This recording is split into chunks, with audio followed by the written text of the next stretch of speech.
ਸਰਬਜੀਤ ਧਾਲੀਵਾਲ ਜੀ, ਸਵਾਗਤ ਹੈ ਆਪ ਜੀ ਦਾ। ਮੇਰੇ ਵੱਲੋਂ ਸਾਰੇ ਸਰੋਤਿਆਂ ਨੂੰ ਸਤਿ ਸ੍ਰੀ ਅਕਾਲ ਜੀ। ਸਰਬਜੀਤ ਧਾਲੀਵਾਲ ਜੀ, ਕਾਂਗਰਸ ਦੇ ਵੱਲੋਂ ਜੋ ਲਿਸਟ ਜਾਰੀ ਕੀਤੀ ਜਾਣੀ ਸੀ ਉਸ ਦਾ ਬੜਾ ਰੇੜਕਾ ਖੜਾ ਹੋਇਆ ਹੈ। ਉਹ ਕਹਿੰਦੇ ਵੀ ਕੁਛ ਬੰਦਿਆਂ ਨੂੰ ਸਿੱਧੂ ਐਡਜਸਟ ਕਰਾਉਣ ਦੇ ਲਈ ਅੜਿਆ ਹੋਇਆ, ਕੁਛ ਨੂੰ ਸੁਨੀਲ ਜਾਖੜ ਐਡਜਸਟ ਕਰਾਉਣ ਦੇ ਲਈ ਅੜਿਆ ਹੋਇਆ ਹੈ। ਤੇ ਪਹਿਲਾਂ ਜਾਰੀ ਹੋ ਚੱਲੀ ਸੀ ਲੇਕਿਨ ਫਿਰ ਰੇੜਕਾ ਪੈ ਗਿਆ। ਸਿੱਧੂ ਕਹਿੰਦੇ 2 ਗਾਉਣੇ ਵਾਲੇ ਤੇ ਇੱਕ ਕੋਈ ਕ੍ਰਿਕਟ ਖਿਡਾਰੀ ਹੈ, ਉਸ ਨੂੰ ਟਿਕਟ ਦਿਵਾਉਣ ਲਈ ਵਜੀਦਾ, ਉਹਦਾ ਨਾਂ ਨਹੀਂ ਸੀ ਲਿਸਟ ਦੇ ਵਿੱਚ। ਕਈ ਖਬਰਾਂ ਆ ਰਹੀਆਂ ਨੇ ਤੇ ਹੁਣ ਕੀ ਸਥਿਤੀ ਕੀ ਹੈ? ਦੇਖੋ, ਇਹ ਤਾਂ ਆਖਰੀ ਦਮ ਤੱਕ ਜਿੰਨਾ ਚਿਰ ਲਾਸਟ ਦਿਨ ਨਹੀਂ ਹੁੰਦਾ ਉਹਨਾਂ ਚਿਰ ਖਿੱਚੋਤਾਣ ਤਾਂ ਇਸ ਮੁੱਦੇ ਤੇ ਚੱਲਣੀ ਹੈਗੀ। ਪਰ ਇਹ ਪਤਾ ਲੱਗਿਆ ਕਿ ਜਦੋਂ ਕੱਲ ਕਾਫੀ ਇਹਨਾਂ ਦੀ ਤੂੰ ਮੈਂ ਹੋਈ ਦੁਬਾਰਾ ਮੀਟਿੰਗ ਵਿੱਚ, ਕੱਲ ਮੀਟਿੰਗ ਹੋਈ ਸੀ ਤੇ ਅੱਜ ਕੋਈ ਮੀਟਿੰਗ ਨਹੀਂ ਹੋਣੀ, ਤੇ ਇਹਨਾਂ ਨੇ ਫਿਰ ਆਖਰ ਜਿਵੇਂ ਕਿ ਕਾਂਗਰਸ ਦਾ ਪੁਰਾਣਾ ਰਿਵਾਜ ਹੈ, ਸੋਨੀਆ ਦੇ ਪਾਲੇ 'ਚ ਗੱਲ ਸਿੱਟਤੀ ਕਿ ਤੁਸੀਂ ਫੈਸਲਾ ਕਰੋ। ਜਿਹੜੀਆਂ 5-7 ਸੀਟਾਂ ਤੇ ਰੌਲਾ ਸੀਗਾ ਉਹ ਨਾ ਫਿਰ ਉਹਨਾਂ ਨੂੰ ਸੋਨੀਆ ਨੂੰ ਕਹਿ ਦਿੱਤਾ ਗਿਆ, ਉਹਨਾਂ ਨੂੰ ਅਧਿਕਾਰ ਦਿੱਤਾ ਗਿਆ ਕਿ ਤੁਸੀਂ ਇਹਨਾਂ ਸੀਟਾਂ ਦਾ ਆਪਸ ਵਿੱਚ ਆਪਣੇ ਪੱਧਰ ਤੇ ਤੁਸੀਂ ਨਿਪਟਾਰਾ ਕਰ ਦਿਓ। ਕੱਲ 70 ਸੀਟਾਂ ਦੀ ਲਿਸਟ ਇਹਨਾਂ ਨੇ ਫਾਈਨਲ ਕਰਕੇ ਜਿਹੜੀ ਸਕਰੀਨਿੰਗ ਕਮੇਟੀ ਸੀਗੀ, ਦੁਬਾਰਾ ਮੀਟਿੰਗ ਹੋਈ ਸੀ, ਉਹ ਸੋਨੀਆ ਦੇ ਹਵਾਲੇ ਕਰਤੀ ਆ। ਹੁਣ ਮੇਰਾ ਖਿਆਲ ਹੈ ਕਿ ਇਸ ਮੁੱਦੇ ਤੇ ਕੋਈ ਦੁਬਾਰਾ ਮੀਟਿੰਗ ਨਹੀਂ ਹੋਈ। ਜਿਹੜਾ ਰੌਲਾ ਸੀਗਾ ਉਹ 3-4 ਸੀਟਾਂ ਤੇ ਸੀ। ਇੱਕ ਤਾਂ ਸੁਜਾਨਪੁਰ ਦੀ ਸੀਟ ਤੇ ਸੀਗਾ, ਉੱਥੇ ਰਘੂਨਾਥ ਸਹਾਇਪੁਰੀ ਦੇ ਮੁੰਡੇ ਨੂੰ ਟਿਕਟ ਦੇਣ ਪਿੱਛੇ ਰੌਲਾ ਸੀਗਾ। ਇੱਕ ਗੜ੍ਹਸ਼ੰਕਰ ਦੀ ਸੀਟ ਪਿੱਛੇ ਕਾਫੀ ਰੌਲਾ ਹੈਗਾ। ਇੱਕ ਆਦਮਪੁਰ ਦੀ ਸੀਟ ਪਿੱਛੇ ਰੌਲਾ ਹੈਗਾ। ਮਾਨਸਾ ਦੀ ਸੀਟ ਪਿੱਛੇ ਵੀ ਬੜਾ ਪੇਚ ਫਸਿਆ ਹੋਇਆ ਹੈ। ਹੁਣ ਸਿੱਧੂ ਮੂਸੇਵਾਲੇ ਦੇ ਖਿਲਾਫ ਖੁੱਲ੍ਹ ਕੇ ਨਾਜਰ ਮਾਨਸ਼ਾਹੀਆ ਉਹ ਵੀ ਆ ਗਏ ਨੇ। ਪਹਿਲਾਂ ਤੁਹਾਨੂੰ ਪਤਾ ਹੈ ਕਿ ਵਰਿੰਦਰ ਸਿੰਘ ਢਿੱਲੋਂ ਨੇ ਵੀ ਉੱਥੇ ਪ੍ਰੈਸ ਕਾਨਫਰੰਸ ਕੀਤੀ ਸੀ ਉਹਦੇ ਖਿਲਾਫ ਤੇ ਰੈਲੀ ਵੀ ਕੀਤੀ ਸੀਗੀ। ਸੋ ਇਸ ਤਰ੍ਹਾਂ ਦਾ ਰੌਲਾ ਰੱਪਾ ਜਿਹੜਾ ਹੈਗਾ ਉਹ ਚੱਲਦਾ ਹੈ। ਕੁਛ ਤਾਂ ਸੁਭਾਵਿਕ ਹੀ ਹੁੰਦਾ ਕਿ ਰੌਲਾ ਪੈਣੀ ਹੁੰਦਾ ਹੈ, ਕੁਛ ਇਹ ਹੁੰਦਾ ਕਿ ਪਾਰਟੀ ਨੂੰ ਕੁਛ ਰੌਲਾ ਨੁਕਸਾਨ ਵੀ ਕਰਦਾ। ਫਰਜ਼ ਕਰੋ ਵੀ ਜਦੋਂ ਪ੍ਰਤਾਪ ਬਾਜਵੇ ਨੂੰ ਕਾਦੀਆਂ ਵਾਲੀ ਟਿਕਟ ਦਾ ਫੈਸਲਾ ਕਰ ਲਿਆ ਦੇਣ ਦਾ, ਤਾਂ ਉਹਦਾ ਭਰਾ ਫਤਿਹ ਜੰਗ ਬਾਜਵਾ ਕਹਿੰਦਾ ਵਾਪਸ, ਕਹਿੰਦਾ ਭਾਜਪਾ ਚਲਿਆ ਗਿਆ।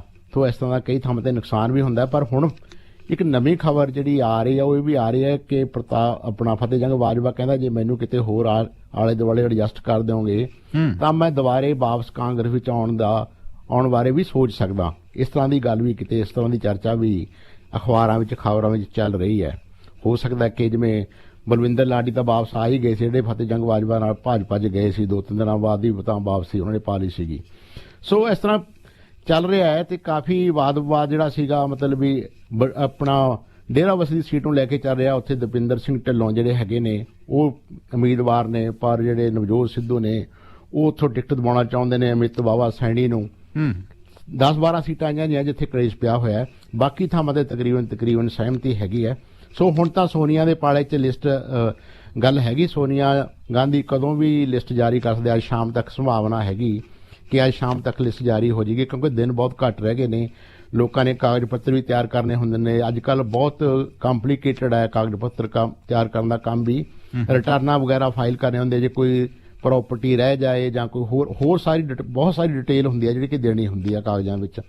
ਸੋ ਕਾਫੀ ਟਾਈਮ ਲੱਗਦਾ ਇਸ ਕੰਮ ਵਾਸਤੇ ਵੀ, ਵਕੀਲਾਂ ਦੀ ਰਾਏ ਵੀ ਲੈਣੀ ਪੈਂਦੀ ਹੈ, ਹੋਰ ਵੀ ਕਈ ਤਰ੍ਹਾਂ ਦਾ ਤਰਦਦ ਕਰਨਾ ਪੈਂਦਾ ਹੈ ਜੀ। ਜੇ ਨਵਜੋਤ ਸਿੱਧੂ ਨਹੀਂ, ਜਿਹੜਾ ਕਹਿੰਦੇ ਨੇ ਖਿਡਾਰੀ ਹੈ ਇੱਕ, ਉਸ ਦੇ ਲਈ ਜ਼ੋਰ ਪਾ ਰਹੇ ਨੇ ਵੀ ਇਹਨੂੰ ਟਿਕਟ ਦਿੱਤੀ ਜਾਵੇ, ਉਹ ਭੱਜੀ ਹੈ ਕੋਈ ਹੋਰ ਹੈ ਇਸ ਤੋਂ? ਹਰਭਜਨ ਆਪਣਾ ਭੱਜੀ ਬਾਰੇ ਹੀ ਗੱਲਬਾਤ ਤੁਹਾਨੂੰ ਪਤਾ ਵੀ ਪਹਿਲਾਂ ਉਹਨਾਂ ਨਾਲ 2-3 ਮੁਲਾਕਾਤਾਂ ਵੀ ਕੀਤੀਆਂ ਸੀਗੀਆਂ ਤੇ ਭੱਜੀ ਨੇ ਬਿਲਕੁਲ ਜਿਹੜੀ ਕ੍ਰਿਕਟ ਦੀ ਖੇਡ ਆ ਉਹ ਤੋਂ ਸਦਾ ਲਈ ਹੁਣ ਕਿਨਾਰਾ ਕਰ ਲਿਆ। ਉਹਨੇ ਕਹਿਤਾ ਕਿ ਮੈਂ ਪਰਮਾਨੈਂਟ ਰਿਟਾਇਰਮੈਂਟ ਲੈ ਲਈ, ਮੈਂ ਹੁਣ ਕਦੇ ਵੀ IPL ਵਗੈਰਾ ਜਾਂ ਹੋਰ ਕਿਸੇ ਵੀ ਗੇਮ 'ਚ ਭਾਗ ਨਹੀਂ ਲਵਾਂਗਾ। ਤੋਂ ਲੱਗਦਾ ਕਿ ਕਿਤੇ ਨਾ ਕਿਤੇ ਭੱਜੀ ਦਾ ਮਨ ਬਣ ਰਿਹਾ ਹੈ ਚੋਣ ਲਾਉਣ ਵਿੱਚ। ਹਲੇ ਤੱਕ ਮੇਰਾ ਖਿਆਲ ਹੈ ਕਿ ਸੀਕਰਟ ਰੱਖਿਆ ਹੋਇਆ ਇਹਨਾਂ ਨੇ, ਸ਼ਾਇਦ ਉਹ ਸਰਪ੍ਰਾਈਜ਼ ਦੇਣਾ ਚਾਹੁੰਦੇ ਨੇ ਕਿ ਸਰਪ੍ਰਾਈਜ਼ ਦਿੱਤਾ ਜਾਵੇ ਲੋਕਾਂ ਨੂੰ ਕਿ ਹਰਭਜਨ ਭੱਜੀ ਦੀ ਇੱਕ ਨਾ ਚੋਣਾਂ ਦੇ ਵੇਲੇ ਥੋੜਾ ਮਾਹੌਲ ਕ੍ਰੀਏਟ ਕਰਨਾ ਹੁੰਦਾ, ਐਟਮੋਸਫੀਅਰ, ਤਾਂ ਕਿ ਲੋਕਾਂ ਨੂੰ ਲੱਗੇ ਵੀ ਫਲਾਨਾ ਵੀ ਆ ਗਿਆ ਜੀ, ਤਿਮਕਾ ਵੀ ਆ ਗਿਆ, ਪਾਰਟੀ 'ਚ ਆ ਵੀ ਰਲ ਗਿਆ, ਉਹ ਵੀ ਰਲ ਗਿਆ, ਵੱਡੇ ਚਿਹਰੇ ਆ ਗਏ ਨੇ। ਸੋ ਹਰਭਜਨ ਭੱਜੀ ਜਿਹੜਾ ਹੈਗਾ ਉਹਦਾ ਨਾਂ ਮੇਰੇ ਖਿਆਲ ਕਾਫੀ ਦੇਰ ਤੋਂ ਇਨ ਟੱਚ ਹੈਗੇ ਨਵਜੋਤ ਸਿੰਘ ਸਿੱਧੂ, ਤੇ ਉਹਨਾਂ ਨੇ ਦੋਨੇ ਕ੍ਰਿਕਟ ਦੇ ਅੱਛੇ ਖਿਡਾਰੀ ਵੀ ਹੈਗੇ, ਦੋਨੇ ਇਕੱਠੇ ਖੇਲੇ ਵੀ ਹੈਗੇ ਮਤਲਬ। ਤੇ ਜਦੋਂ ਨਵਜੋਤ ਸਿੰਘ ਸਿੱਧੂ ਕਮੈਂਟਰੀ ਕਰਦੇ ਸੀਗੇ ਤੇ ਉਹ ਉੱਥੇ ਅਕਸਰ ਮਿਲਦੇ ਵੀ ਸੀ ਬਾਹਰ ਜਦੋਂ ਖੇਲਣ ਜਾਂਦੇ ਸੀ ਹਰਭਜਨ ਭਾਜੀ ਹੋਰੀ, ਤੇ ਉਹਨਾਂ ਦੀ ਕਾਫੀ ਆਪਸ ਵਿੱਚ ਨੇੜਤਾ ਹੈ। ਮੇਰਾ ਖਿਆਲ ਹੈ ਕਿ ਮੈਨੂੰ ਤਾਂ ਜੋ ਅੰਦਾਜ਼ਾ ਕਿ ਹਰਭਜਨ ਭਾਜੀ ਦਾ ਨਾਂ ਹੀ ਹੋਏਗਾ। ਸਿੱਧੂ ਮੂਸੇਵਾਲਾ ਗਾਇਕ ਹੈਗਾ, ਹੋਰ ਦੂਸਰਾ ਕਿਹੜਾ ਗਾਇਕ ਆ ਹਲੇ ਉਹਦਾ ਨਾਂ ਇਹਨਾਂ ਨੇ ਨਸ਼ਰ ਨਹੀਂ ਕੀਤਾ ਜਾਂ ਹਲੇ ਸਾਹਮਣੇ ਨਹੀਂ ਆਇਆ, ਪਰ ਕਹਿੰਦੇ ਇੱਕ ਹੋਰ ਗਾਇਕ ਨੂੰ, ਨਾਮੀ ਗਾਇਕ ਨੂੰ ਵੀ ਇਹ ਚੋਣ ਲਾਉਣ ਵਾਸਤੇ ਤਿਆਰ ਕਰ ਰਹੇ ਨੇ ਜੀ। ਬਿਲਕੁਲ, ਜੋ ਤੁਸੀਂ ਆਹ ਗੱਲ ਕਹੀ ਹੈ ਨਾ, ਦੋ ਗਾਇਕ ਨੇ, ਇੱਕ ਤਾਂ ਸਿੱਧੂ ਮੂਸੇਵਾਲਾ ਕਲੀਅਰ ਹੈਗਾ ਤਕਰੀਬਨ, ਤੇ ਇੱਕ ਹੋਰ ਗਾਇਕ ਦਾ ਨਾਂ ਆ ਰਿਹਾ ਹੈ। ਕੋਈ ਨਹੀਂ, ਕੱਲ ਤੱਕ ਇਹ ਵੀ ਸਾਹਮਣੇ ਆ ਜਾਏਗਾ ਕਿਹੜਾ ਗਾਇਕ ਹੈ। ਤੇ ਦੂਜੇ ਪਾਸੇ ਹੁਣ ਜਿਹੜਾ ਕਾਂਗਰਸ ਵਿੱਚ ਭੰਬਲ ਭੂਸਾ ਖੜਾ ਹੋਇਆ ਆ ਉਹ ਇਹ ਹੈ ਕਿ ਕੈਪਟਨ ਅਮਰਿੰਦਰ ਉਨੀ ਪਟਿਆਲਾ ਤੋਂ ਚੋਣ ਲੜਨਗੇ, ਇਹ ਕਲੀਅਰ ਹੈ। ਲੇਕਿਨ ਕਹਿੰਦੇ ਕਾਂਗਰਸੀਆਂ ਨੂੰ ਉਹਨਾਂ ਦੇ ਖਿਲਾਫ ਕੋਈ ਉਚਿਤ ਕੈਂਡੀਡੇਟ ਮੈਦਾਨ 'ਚ ਉਤਾਰਨ ਲਈ ਨਹੀਂ ਮਿਲਿਆ। ਹਾਂ ਦੇਖੋ, ਪਹਿਲਾਂ ਵੈਸੇ ਤਾਂ ਉਹ ਸੀਟ ਜਿਹੜੀ ਅਮਰਿੰਦਰ ਸਿੰਘ ਦੀ ਪੱਕੀ ਸੀਟ ਹੈ, ਇੱਕ ਉਹਦਾ ਪਿਛੋਕੜ ਹੈ। ਉਹਦਾ ਪਿਛੋਕੜ ਹੈ ਕਿ ਜਦੋਂ 1947 ਵਿੱਚ ਆਪਣੀ ਪਾਰਟੀਸ਼ਨ ਹੋਈ ਦੇਸ਼ ਦੀ, ਉਦੋਂ ਬਹੁਤ ਸਾਰੇ ਜਿਹੜੇ ਲੋਕ ਸੀਗੇ ਪਾਕਿਸਤਾਨ ਤੋਂ ਉਹ ਪੰਜਾਬ ਨੂੰ ਆਏ ਤੇ ਉਹ ਬਹੁਤ ਜ਼ਿਆਦਾ ਰਾਜਪੁਰੇ ਟ੍ਰੇਨ ਰਾਹੀਂ ਆਏ ਸੀਗੇ ਤੇ ਰਾਜਪੁਰੇ ਉਤਰੇ।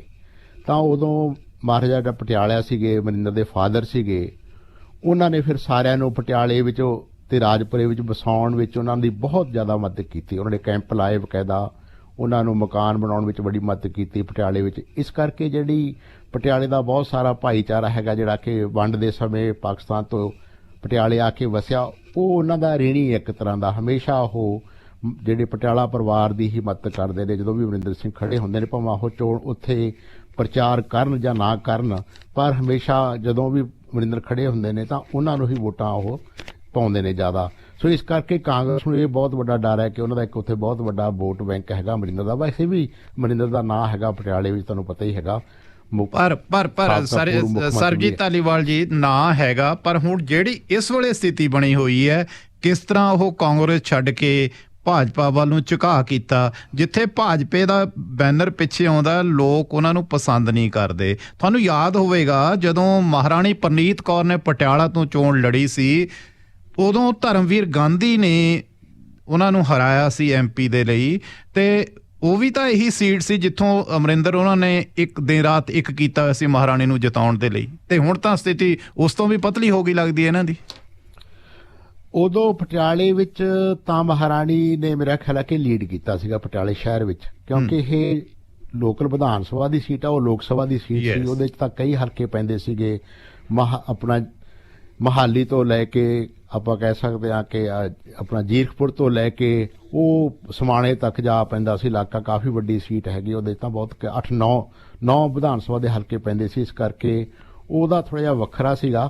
ਪਟਿਆਲੇ ਵਿੱਚ ਹਲੇ ਵੀ ਪਟਿਆਲਾ ਮਤਲਬ ਕਿ ਅਮਰਿੰਦਰ ਸਿੰਘ ਦਾ ਹੈਗਾ, ਨਾਂ ਹੈਗਾ। ਪਰ ਇਹ ਤੁਹਾਡੀ ਗੱਲ ਬਿਲਕੁਲ ਠੀਕ ਹੈ, ਵਾਜਬ ਗੱਲ ਹੈਗੀ ਕਿ ਇਸ ਵਾਰੀ ਥੋੜੀ ਜਿਹੀ ਸਥਿਤੀ ਚੇਂਜ ਹੋਈ ਹੈ, ਕਿਉਂਕਿ ਉਹ ਭਾਜਪਾ ਦੇ ਪਾਲੇ ਵਿੱਚ ਖੜੇ ਨੇ ਤਾਂ ਭਾਜਪਾ ਵੱਲੋਂ ਭਾਜਪਾ ਦੀ ਮਤ ਹੋਏਗੀ।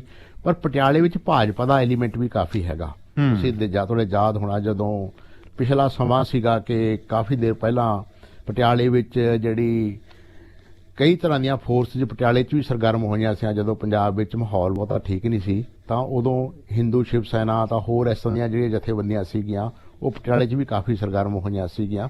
ਸੋ ਪਟਿਆਲੇ 'ਚ ਵੀ ਭਾਜਪਾ ਦਾ ਥੋੜਾ ਮੋਟਾ ਕਿੰਨਾ ਪ੍ਰਭਾਵ ਹੈਗਾ।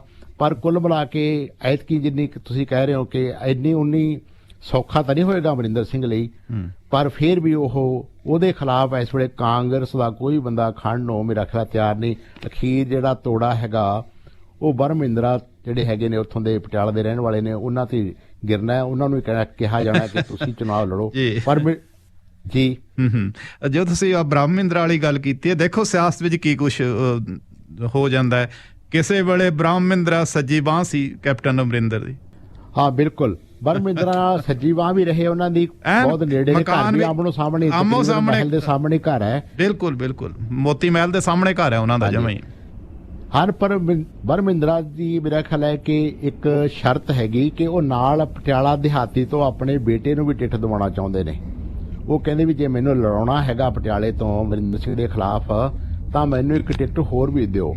ਪਾਰਟੀ ਨੇ ਇੱਕ ਰੂਲ ਜਿਹਾ ਬਣਾ ਲਿਆ ਹੈ ਕਿ ਆਪਾਂ 2 ਟਿਕਟਾਂ ਇੱਕ ਪਰਿਵਾਰ 'ਚ ਨਹੀਂ ਦੇਣੀਆਂ ਤੇ ਨਾ ਹੀ ਕੋਈ ਉਮੀਦਵਾਰ ਬਦਲਣਾ, ਇੱਧਰੋਂ ਉੱਧਰ ਕਰਨਾ ਹੈਗਾ। ਸੋ ਜੇ ਬਰਮਿੰਦਰਾ ਨੂੰ ਖੜਾ ਕਰਦੇ ਤਾਂ ਫਿਰ ਉਹਨਾਂ ਦੀ ਇੱਕ ਸ਼ਰਤ ਹੈ ਕਿ ਮੇਰੇ ਬੇਟੇ ਨੂੰ ਟਿਕਟ ਦਿੱਤੀ ਜਾਵੇ, ਕੀ ਇਹ ਸ਼ਰਤ ਪੂਰੀ ਹੁੰਦੀ ਹੈ ਨਹੀਂ ਹੁੰਦੀ, ਜਾਂ ਪਾਰਟੀ ਉਹਨਾਂ ਦੇ ਕੇਸ ਵਿੱਚ ਕੋਈ ਇਸ ਤਰ੍ਹਾਂ ਦੀ ਛੋਟ ਦਿੰਦੀ ਹੈ, ਇਹ ਹਲੇ ਦੇਖਣ ਵਾਲੀ ਗੱਲ ਹੈ। ਪਰ ਕਹਿੰਦਾ 1-2 ਦਿਨਾਂ 'ਚ ਪਤਾ ਲੱਗ ਜੂ, ਕੱਲ ਤੱਕ ਪਤਾ ਲੱਗ ਜਾਏਗਾ ਕਿ ਕੀ ਹੁੰਦਾ ਜੀ। ਜੀ ਸਰਬਜੀਤ ਧਾਲੀਵਾਲ ਜੀ, ਹੁਣ ਗੱਲ ਕਰਦੇ ਹਾਂ ਆਮ ਆਦਮੀ ਪਾਰਟੀ ਦੀ। ਕਹਿੰਦੇ ਆਪ ਨੇ 106 ਉਮੀਦਵਾਰਾਂ ਦੀ ਲਿਸਟ ਜਾਰੀ ਕਰ ਦਿੱਤੀ ਹੈ, ਪਰ ਆਪਾਂ ਦੇਖੀਏ ਕਿ ਇਸ ਦੇ ਵਿੱਚ ਔਰਤਾਂ ਦੀ ਗਿਣਤੀ ਬਹੁਤ ਘੱਟ ਹੈ, ਜਦੋਂ ਕਿ ਰਾਜਨੀਤਿਕ ਪਾਰਟੀਆਂ ਔਰਤਾਂ ਨੂੰ ਕਾਫੀ ਜ਼ਿਆਦਾ ਸੀਟਾਂ ਦੇ ਰਹੀਆਂ ਨੇ, ਤੇ ਖਾਸ ਕਰਕੇ ਆਮ ਆਦਮੀ ਪਾਰਟੀ ਔਰਤਾਂ ਦੇ ਹੱਕਾਂ ਦੀ ਗੱਲ ਕਰਦੀ ਹੈ, ਔਰਤਾਂ ਨੂੰ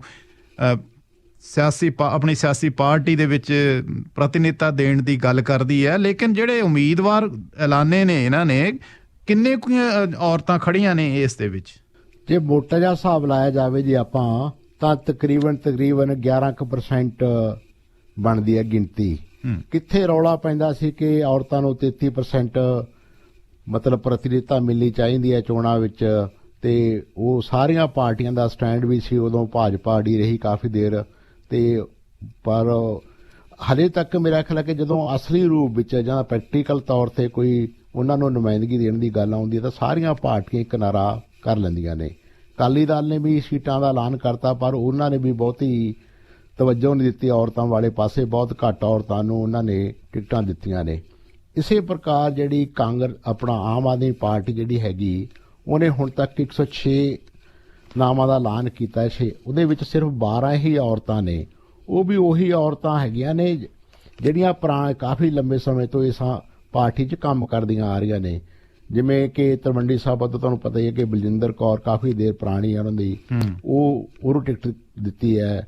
ਸਰਬਜੀਤ ਕੌਰ ਮਾਣੂਕੇ ਹੈਗੇ, ਉਹਨਾਂ ਨੂੰ ਟਿਕਟ ਦਿੱਤੀ ਹੈ। ਜਿਹੜਾ ਨਵਾਂ ਚਿਹਰਾ ਪਹਿਲੀ ਵਾਰ ਉਹ ਲੈ ਕੇ ਆਏ ਨੇ, ਉਹ ਅਨਮੋਲ ਗਗਨ ਮਾਨ ਹੈਗੇ ਨੇ, ਉਹਨਾਂ ਨੂੰ ਟਿਕਟ ਦਿੱਤੀ ਗਈ ਹੈ ਖਰੜ ਤੋਂ।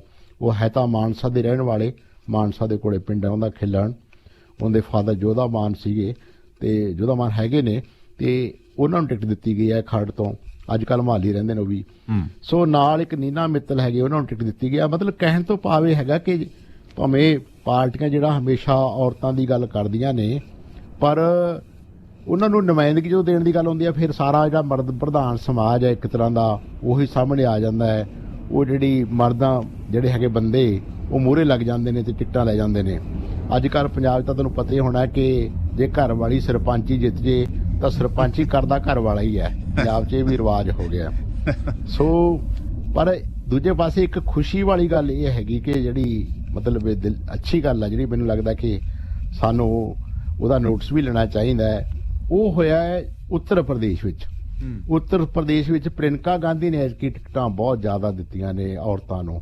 ਉਹਨੇ ਕਿਹਾ ਸੀ ਕਿ ਮੈਂ 40% ਟਿਕਟਾਂ ਦੇਵਾਂਗੀ ਉੱਤਰ ਪ੍ਰਦੇਸ਼ ਵਿੱਚ, ਤੇ ਉਹਨੇ ਇਹ ਗੱਲ ਨਿਭਾਈ ਵੀ ਹੈਗੀ। ਜਿਹੜੀ ਉਹਨਾਂ ਦੀ ਪਹਿਲੀ ਲਿਸਟ ਜਾਰੀ ਕੀਤੀ ਹੈ ਉੱਤਰ ਪ੍ਰਦੇਸ਼ ਵਿੱਚ ਕਾਂਗਰਸ ਪਾਰਟੀ ਨੇ, ਉਹਦੇ ਵਿੱਚ ਉਹਨਾਂ ਨੇ 40% ਔਰਤਾਂ ਨੂੰ ਹੀ ਖੜਾ ਕੀਤਾ, ਤੇ ਉਹ ਆਪਣੀ ਗੱਲ ਤੇ ਖਰੀ ਉਤਰੀ ਹੈ। ਇਹ ਇੱਕ ਵੱਖਰੀ ਕਿਸਮ ਦਾ ਆਪਾਂ ਕਹਿ ਸਕਦੇ ਹਾਂ ਕਿ ਉੱਥੇ ਉੱਤਰ ਪ੍ਰਦੇਸ਼ 'ਚ ਹੋਇਆ।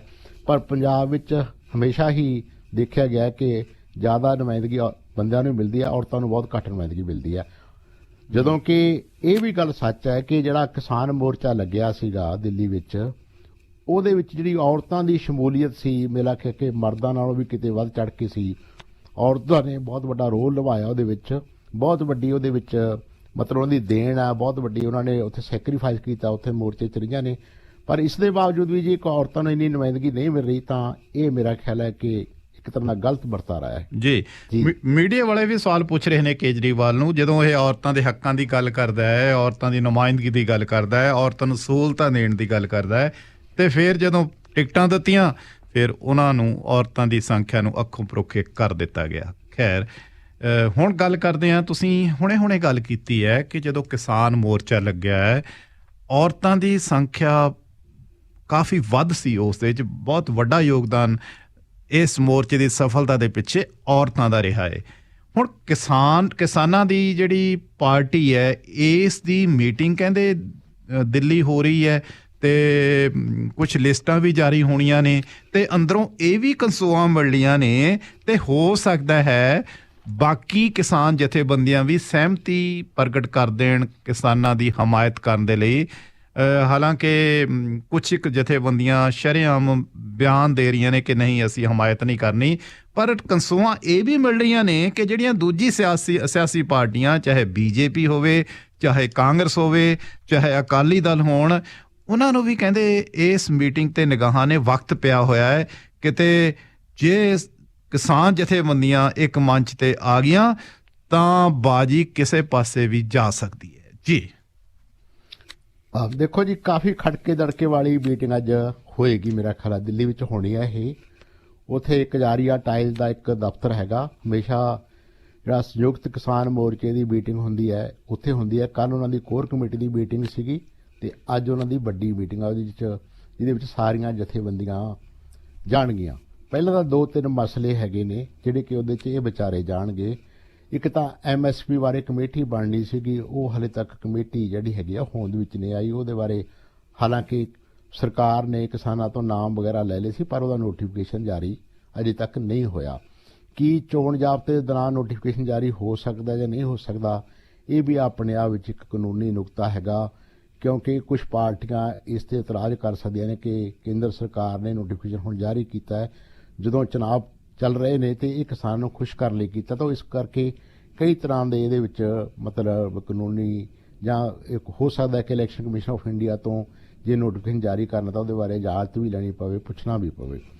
ਦੂਜੀ ਗੱਲ ਜਿਹੜੀ ਹੈਗੀ ਉਹਦੇ ਵਿੱਚ ਉਹ ਫੰਡਾਂ ਦੇ ਬਾਰੇ ਰੇੜਕਾ ਚੱਲ ਰਿਹਾ। ਜਿਹੜੇ ਸੰਯੁਕਤ ਕਿਸਾਨ ਮੋਰਚੇ ਨੂੰ ਫੰਡ ਇਕੱਠੇ ਹੋਏ ਸੀ, ਉਹਦੇ ਹਿਸਾਬ ਕਿਤਾਬ, ਉਹਦਾ ਆਡਿਟ ਕਿਵੇਂ ਕਰਾਉਣਾ ਹੈਗਾ, ਉਹਦੀ ਗੱਲਬਾਤ ਵੀ ਅੱਜ ਦੀ ਮੀਟਿੰਗ ਵਿੱਚ ਹੋਣੀ ਹੈ। ਤੀਜਾ ਜਿਹੜਾ ਵੱਡਾ ਇਸ਼ੂ ਉਹ ਲਖੀਮਪੁਰ ਬਾਰੇ ਹੈਗਾ। ਲਖੀਮਪੁਰ ਤੁਹਾਨੂੰ ਜਦ ਪਤਾ ਹੀ ਹੈਗਾ ਕਿ ਕੁਝ ਬੰਦਿਆਂ ਤੇ ਕੁਝ ਜਿਹੜੇ ਉੱਥੇ ਸਿਆਸਤਦਾਨ ਸੀ ਉਹਨਾਂ ਨੇ ਕਿਸਾਨਾਂ ਤੇ ਜੀਪਾਂ ਚੜਾਤੀਆਂ ਸੀਗੀਆਂ, ਕੁਝ ਕਿਸਾਨ ਮਾਰੇ ਗਏ ਸੀਗੇ ਤੇ ਇਸ ਤੋਂ ਬਿਨਾਂ ਦੂਜੀ ਧਿਰ ਦੇ ਬੰਦੇ ਵੀ ਕੁਝ ਮਾਰੇ ਗਏ ਸੀਗੇ। ਉਹ ਕੇਸ ਹਲੇ ਲਟਕ ਰਿਹਾ। ਉਹ ਕੇਸ ਤਾਂ ਜਿਹੜਾ ਹੈਗਾ ਕੋਰਟ ਨੇ ਤਾਂ ਕੋਰਟ ਵਿੱਚ ਤਾਂ ਕੇਸ ਉਹ ਚਲਿਆ ਗਿਆ, ਉਸ ਪਾਸੋਂ ਤਾਂ ਠੀਕ ਹੈ ਬਿਲਕੁਲ ਕਿ ਉਹ ਜਿਹੜਾ ਐਕਸ਼ਨ ਹੋ ਗਿਆ, ਪਰ ਜਿਹੜਾ ਕੇਂਦਰ ਵਿੱਚ ਮੰਤਰੀ ਸੀਗਾ ਜਿਹਦੇ ਬੇਟੇ ਨੇ ਉਹ ਗੱਡੀਆਂ ਚੜਾਈਆਂ ਸੀਗੀਆਂ, ਜਿਹਦੇ ਬੇਟੇ ਨੇ ਉਹ ਕਾਫਲਾ ਲੀਡ ਕੀਤਾ ਸੀ, ਉਹ ਹਾਲੇ ਤੱਕ ਮੰਤਰੀ ਨੇ ਅਸਤੀਫਾ ਨਹੀਂ ਦਿੱਤਾ। ਉਹ ਅਸਤੀਫੇ ਦੀ ਮੰਗ ਕਿਸਾਨ ਲਗਾਤਾਰ ਕਰਦੇ ਰਿਹਾ ਵੀ ਇਹ ਤੇ ਵੀ ਕੇਸ ਚਲਾਓ ਮੰਤਰੀ ਤੇ ਇਹਦਾ ਅਸਤੀਫਾ ਵੀ ਇਹਨੂੰ ਡ੍ਰੌਪ ਕੀਤਾ ਜਾਵੇ, ਮੋਦੀ ਸਰਕਾਰ ਇਹਨੂੰ ਡ੍ਰੌਪ ਕਰੇ। ਉਹ ਹਜੇ ਤੱਕ ਮੰਗ ਜਿਹੜੀ ਹੈਗੀ ਹੈ ਖੜੀ ਹੈ, ਪੂਰੀ ਨਹੀਂ ਹੋਈ। ਪਰ ਸਭ ਤੋਂ ਵੱਡਾ ਜਿਹੜਾ ਮੁੱਦਾ ਇਸ ਮੀਟਿੰਗ ਵਿੱਚ ਆਏਗਾ ਉਹ ਹੋਏਗਾ ਚੋਣ ਤੇ। ਕੀ ਕਿਸਾਨਾਂ ਨੂੰ ਚੋਣਾਂ ਲੜਨੀਆਂ ਚਾਹੀਦੀਆਂ ਸੀ ਜਾਂ ਨਹੀਂ ਚਾਹੀਦੀਆਂ ਸੀ, ਕਿਉਂਕਿ 22 ਜਥੇਬੰਦੀਆਂ ਜਾਂ 20 ਜਥੇਬੰਦੀਆਂ ਇੱਕ ਪਾਸੇ ਨੇ ਉਹ ਚੋਣਾਂ ਲੜ ਰਹੀਆਂ ਨੇ, ਇਸ ਕਰਕੇ ਦੂਜੇ ਪਾਸੇ ਸਿਰਫ 12 ਅੰਕ ਜਥੇਬੰਦੀਆਂ ਰਹਿ ਜਾਂਦੀਆਂ ਨੇ। ਉਹਨਾਂ 'ਚੋਂ ਵੀ ਕੁਛ ਦਾ ਸਟੈਂਡ ਇਸ ਤਰ੍ਹਾਂ ਦਾ ਹੈਗਾ ਕਿ ਜੇ ਕਿਸਾਨ ਚੋਣਾਂ ਲੜ ਰਹੇ ਆ ਸਾਨੂੰ ਕੀ ਇਤਰਾਜ਼ ਹੈਗਾ। ਜਿਵੇਂ ਬੂਟਾ ਸਿੰਘ ਬੁਰਜਗਿੱਲ ਦੀ ਜਥੇਬੰਦੀ ਆ, ਉਹ ਨਾ ਤਾਂ ਹੱਕ 'ਚ ਨਾ ਹੀ ਵਿਰੋਧ ਕਰਦੀ ਹੈ, ਪਰ ਡੱਲੇਵਾਲ ਗਰੁੱਪ, ਸਰਜੀਤ ਫੂਲ ਦਾ ਗਰੁੱਪ, ਦਰਸ਼ਨ ਸਿੰਘ, ਇਹ ਕੁਛ ਇਹੋ ਜਿਹੀਆਂ ਜਥੇਬੰਦੀਆਂ ਨੇ ਜਿਹੜੀਆਂ ਕਿ ਚੋਣ ਦਾ ਵਿਰੋਧ ਕਰਦੀਆਂ ਨੇ। ਪਰ ਇਹ ਚੋਣਾਂ 'ਚ ਆਪ ਵੀ ਕਦੇ ਇਹ ਹਮੇਸ਼ਾ ਇਹ ਜਿਹੜੀਆਂ ਜਥੇਬੰਦੀਆਂ ਨੇ, ਖਾਸ ਕਰਕੇ ਡਾਕਟਰ ਦਰਸ਼ਨ ਸਿੰਘ ਵਾਲੀ ਜਥੇਬੰਦੀ ਹੈ ਜਾਂ ਸਰਜੀਤ ਫੂਲ ਵਾਲੀ ਜਥੇਬੰਦੀ ਹੈ ਜਾਂ ਗਰਾਹਾਂ ਸਾਹਿਬ ਵਾਲੀ ਜਥੇਬੰਦੀ ਹੈ, ਉਹਨਾਂ ਦਾ ਤਾਂ ਇਹ ਮੰਨਣਾ ਹੈਗਾ ਕਿ ਚੋਣਾਂ ਦਾ ਕੋਈ ਲਾਭ ਨਹੀਂ ਹੁੰਦਾ। ਜਿਹੜੇ ਵੀ MLA ਵਿਧਾਇਕ ਚੁਣੇ ਜਾਂਦੇ ਨੇ ਉਹ ਵਿਵਸਥਾ ਨੂੰ ਨਹੀਂ ਬਦਲ ਸਕਦੇ, ਇਸ ਕਰਕੇ ਇਹ ਕਾਰਵਾਈ ਜਿਹੜੀ ਸਾਰੀ ਮੌਜੂਦਾ ਜਿਹੜਾ ਸਿਸਟਮ ਹੈ ਉਹਦੇ 'ਚ ਕੋਈ ਬਹੁਤਾ ਇਹਦਾ ਮਹਿਨਾ ਨਹੀਂ ਹੈਗਾ। ਉਹ ਇਹ ਨਹੀਂ ਕਹਿੰਦੇ ਵੀ ਚੋਣਾਂ ਦਾ ਬਾਈਕਾਟ ਕਰੋ, ਆਪਣੇ ਵਰਕਰ ਨੂੰ ਕਹਿੰਦੇ ਜਿਹਨੂੰ ਮਰਜ਼ੀ ਵੋਟ ਪਾਓ, ਪਰ ਉਹ ਕਿਸੇ ਪਾਰਟੀ ਦਾ ਸਮਰਥਨ ਨਹੀਂ ਕਰਦੇ। ਜੀ ਧਾਲੀਵਾਲ ਜੀ, ਇੱਕ ਅਮਰਤਾ ਵਿਰਕ ਤੁਸੀਂ ਜਾਣਦੇ ਹੋ ਕਿ ਬਹੁਤ ਮਕਬੂਲ ਗਾਇਕਾ ਹੈ, ਉਹਦਾ ਇੱਕ ਗਾਣਾ ਬਹੁਤ ਮਸ਼ਹੂਰ ਹੋਇਆ ਸੀ, ਯਾਰੀ ਹੁੰਦਾ ਸੀ ਰੱਬ ਵਰਗਾ, ਟੁੱਟੀ ਤੂੰ ਸ਼ਰੀਕ ਬਣ ਗਿਆ। ਤੇ ਇਹ ਮੈਂ ਗੱਲ ਇਸ ਕਰਕੇ ਕਰ ਰਿਹਾ, ਮੈਂ ਨਵਜੋਤ ਸਿੱਧੂ ਤੇ ਪ੍ਰਗਟ ਸਿੰਘ ਦੀ ਯਾਰੀ ਦੀ ਗੱਲ ਕਰ ਰਿਹਾ। ਇਹਨਾਂ ਦੀ ਯਾਰੀ ਬੜੀ ਸੀ ਤੇ ਇਕੱਠੇ ਇਹ ਹਮ ਖਿਆਲੀ ਵੀ ਸੀਗੇ, ਲੋਕਾਂ ਨੂੰ ਇਹ ਸੀਗਾ। ਲੇਕਿਨ ਜਦ ਤੇ ਨਵਜੋਤ ਸਿੱਧੂ ਉਹਨਾਂ ਨੇ ਪ੍ਰਧਾਨਗੀ ਸਾਂਭੀ ਹੈ, ਪੰਜਾਬ ਪ੍ਰਦੇਸ਼ ਕਾਂਗਰਸ ਦੇ ਪ੍ਰਧਾਨ ਬਣੇ ਨੇ, ਉਦੋਂ ਤੋਂ ਥੋੜਾ ਕਹਿੰਦੇ ਨਜ਼ਰਾਂ ਫੇਰ ਲੀਆਂ ਨੇ ਆਪਣੇ ਦੋਸਤਾਂ ਨਾਲ ਵੀ। ਵੈਸੇ ਤਾਂ ਸਿੱਧੂ ਮਸ਼ਹੂਰ ਹੈ, ਇਹਦੀ ਬਣਦੀ ਤਾਂ ਕਿਸੇ ਨਾਲ ਨਹੀਂ ਹੈ, ਜਿਹਦੇ ਨਾਲ ਦੋਸਤੀ ਹੁੰਦੀ ਹੈ ਮਿੱਟੀ ਸਭ ਤੋਂ ਪਹਿਲਾਂ ਉਸੇ ਦੀ ਕੁੱਟਦਾ ਹੈ, ਇਹਦੇ ਸੁਭਾਅ 'ਚ ਰਚਿਆ ਹੋਇਆ ਜੇ ਆਪਾਂ ਪਿਛੋਕੜ ਤੇ ਨਜ਼ਰ ਮਾਰੀਏ। ਪਰ ਹੁਣ ਜੋ ਖਬਰਾਂ ਆ ਰਹੀਆਂ ਨੇ ਪੰਜਾਬ ਮਾਡਲ ਨੂੰ ਲੈ ਕੇ, ਹੁਣ ਪ੍ਰਗਟ ਸਿੰਘ ਦੇ ਹੋਰ ਨੇ ਵਿਚਾਰ ਤੇ ਨਵਜੋਤ ਸਿੱਧੂ ਤੋਂ ਹੋਰ ਨੇ ਮਤਭੇਦ ਕਾਫੀ ਉੱਭਰ ਗਏ ਨੇ ਇਹਨਾਂ ਦੇ ਆਪਸ ਵਿੱਚ। ਹਾਂ ਬਿਲਕੁਲ, ਪਹਿਲਾਂ ਤਾਂ ਤੁਸੀਂ ਜਿਹੜੀ ਅਮਰਤਾ ਵਿਰਕ ਜੀ ਦਾ ਜ਼ਿਕਰ ਕੀਤਾ ਹੈ, ਬੜੇ ਅੱਛੇ ਗਾਇਕਾ ਸਨ, ਬੜਾ ਅੱਛਾ ਉਹਨਾਂ ਨੇ ਬਹੁਤ ਸੋਹਣੇ ਗੀਤ ਗਾਏ ਨੇ, ਤੋ ਤੁਹਾਡਾ ਬਹੁਤ ਬਹੁਤ ਧੰਨਵਾਦ ਇਸ ਗੱਲ ਲਈ। ਪਰ ਇਸ ਦੇ ਨਾਲ ਹੀ ਆਪਾਂ ਸ਼ੁਰੂ ਕਰਦੇ ਹਾਂ ਜਿਹੜੀ ਤੁਸੀਂ ਗੱਲ ਕਹੀ ਹੈ ਸਿੱਧੂ ਬਾਰੇ। ਹਾਂ, ਸਿੱਧੂ ਸਾਹਿਬ ਦੇ ਇੱਕ ਕਈ ਦਿਨਾਂ ਤੋਂ ਮੇਰਾ ਖਿਆਲ ਹੈ ਕਿ ਇਹਨਾਂ ਦੇ ਆਪਸ ਵਿੱਚ ਪ੍ਰਗਟ ਸਿੰਘ ਨਾਲ ਮਤਭੇਦ ਚੱਲ ਰਹੇ ਨੇ।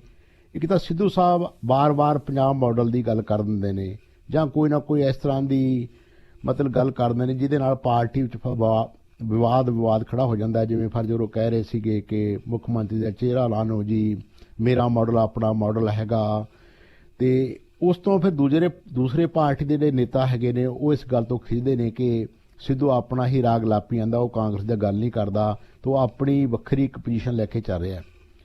ਅਸਲ ਵਿੱਚ ਬੈਕਗਰਾਉਂਡ ਇਹਦੀ ਜਿਹੜੀ ਪ੍ਰਗਟ ਨਾਲ ਮਤਭੇਦ ਹੋਏ ਨੇ ਉਹ ਹੈਗੀ 17 ਦਸੰਬਰ ਦੀ ਗੱਲ। 17 ਦਸੰਬਰ ਨੂੰ ਪ੍ਰਗਟ ਸਿੰਘ ਨੇ ਇੱਕ ਰੈਲੀ ਕੀਤੀ ਸੀ ਜਲੰਧਰ ਵਿੱਚ। ਉਹ ਜਲੰਧਰ ਤੋਂ ਖੜੇ ਹੋਏ ਨੇ ਆਪਣੇ, ਤੇ ਜਗਵੀਰ ਸਿੰਘ ਬਰਾੜ ਉਹਨਾਂ ਦੇ ਮੁੱਖ ਜਿਹੜੇ ਵਿਰੋਧੀ ਹੈਗੇ ਉੱਥੇ ਅਕਾਲੀ ਦਲ ਵੱਲੋਂ, ਉੱਥੇ ਜਗਵੀਰ ਸਿੰਘ ਬਰਾੜ ਲੜ ਰਹੇ ਨੇ। ਤੇ ਉਸ ਰੈਲੀ ਵਿੱਚ ਉਹਨਾਂ ਨੇ ਬਹੁਤ ਵੱਡੇ ਵੱਡੇ ਫਲੈਕਸ ਲਾਏ ਸੀਗੇ, ਤੇ ਉਹ ਜੋ ਸਿੱਧੂ ਸਾਹਿਬ ਨੂੰ ਵੀ ਬੜਾ ਪ੍ਰੋਮੀਨੈਂਟਲੀ ਪੇਸ਼ ਕੀਤਾ ਗਿਆ ਸੀ ਰੈਲੀ ਵਾਸਤੇ। ਨਾਲ ਉਹਨੇ ਆਪਣਾ ਫੇਸਬੁੱਕ ਪੇਜ ਤੇ ਵੀ ਸਿੱਧੂ ਸਾਹਿਬ ਦਾ ਜ਼ਿਕਰ ਕੀਤਾ ਸੀ ਵੀ ਉਹ ਰੈਲੀ ਵਿੱਚ ਆਉਣਗੇ। ਬਾਕੀ ਸਾਰੇ ਨੇਤਾ ਉੱਥੇ ਪਹੁੰਚੇ, ਚਰਨਜੀਤ ਚੰਨੀ ਪਹੁੰਚੇ, ਸੁਨੀਲ ਜਾਖੜ ਪਹੁੰਚੇ, ਹਰੀਸ਼ ਰਾਵਤ ਜਿਹੜੇ ਹਰੀਸ਼ ਚੌਧਰੀ ਹੈਗੇ ਉਹ ਵੀ ਪਹੁੰਚੇ, ਪਰ ਸਿੱਧੂ ਸਾਹਿਬ ਨਹੀਂ ਉਸ ਰੈਲੀ ਵਿੱਚ ਪਹੁੰਚੇ। ਤੋ ਉਸ ਦਿਨ ਤੋਂ ਪ੍ਰਗਟ ਸਿੰਘ ਨੇ ਇਸ ਗੱਲ ਦਾ ਬਹੁਤ ਬੁਰਾ ਮਨਾਇਆ ਕਿ ਸਿੱਧੂ ਸਾਹਿਬ ਜਿਨ੍ਹਾਂ ਨੂੰ ਮੈਂ ਇੰਨੀ ਪ੍ਰੋਮੀਨੈਂਟਲੀ ਇੰਨੀ ਮਤਲਬ ਵੀ ਲੋਕਾਂ ਨੇ ਕਿ ਉਹ ਆ ਰਹੇ ਨੇ ਉਹ ਨਹੀਂ ਆਏ, ਤੇ ਦੂਸਰੇ ਜਿਹੜੇ ਨੇਤਾ ਸੀਗੇ ਜਿਨ੍ਹਾਂ ਨਾਲ ਉਹਨਾਂ ਦੀ ਬਹੁਤੀ ਗੱਲਬਾਤ ਵੀ ਨਹੀਂ ਸੀ ਉਹ ਆ ਗਏ ਨੇ। ਇਸ ਕਰਕੇ ਉਸ ਦਿਨ ਤੋਂ ਉਹਨਾਂ ਦੇ ਆਪਸ ਵਿੱਚ ਮੇਰਾ ਖਿਆਲ ਹੈ ਕਿ ਮਤਭੇਦ ਜਿਹੜੇ ਹੈਗੇ ਨੇ ਉਹ ਵਧੇ ਨੇ। ਤੇ ਜਿਹੜਾ ਸਿੱਧੂ ਬਾਰ-ਬਾਰ ਪੰਜਾਬ ਮਾਡਲ ਦੀ ਗੱਲ ਕਰ ਰਹੇ ਨੇ ਉਹਦੇ ਬਾਰੇ ਵੀ ਜਿਹੜੇ ਪ੍ਰਗਟ ਸਹਿਮਤ ਨਹੀਂ ਹੈਗੇ।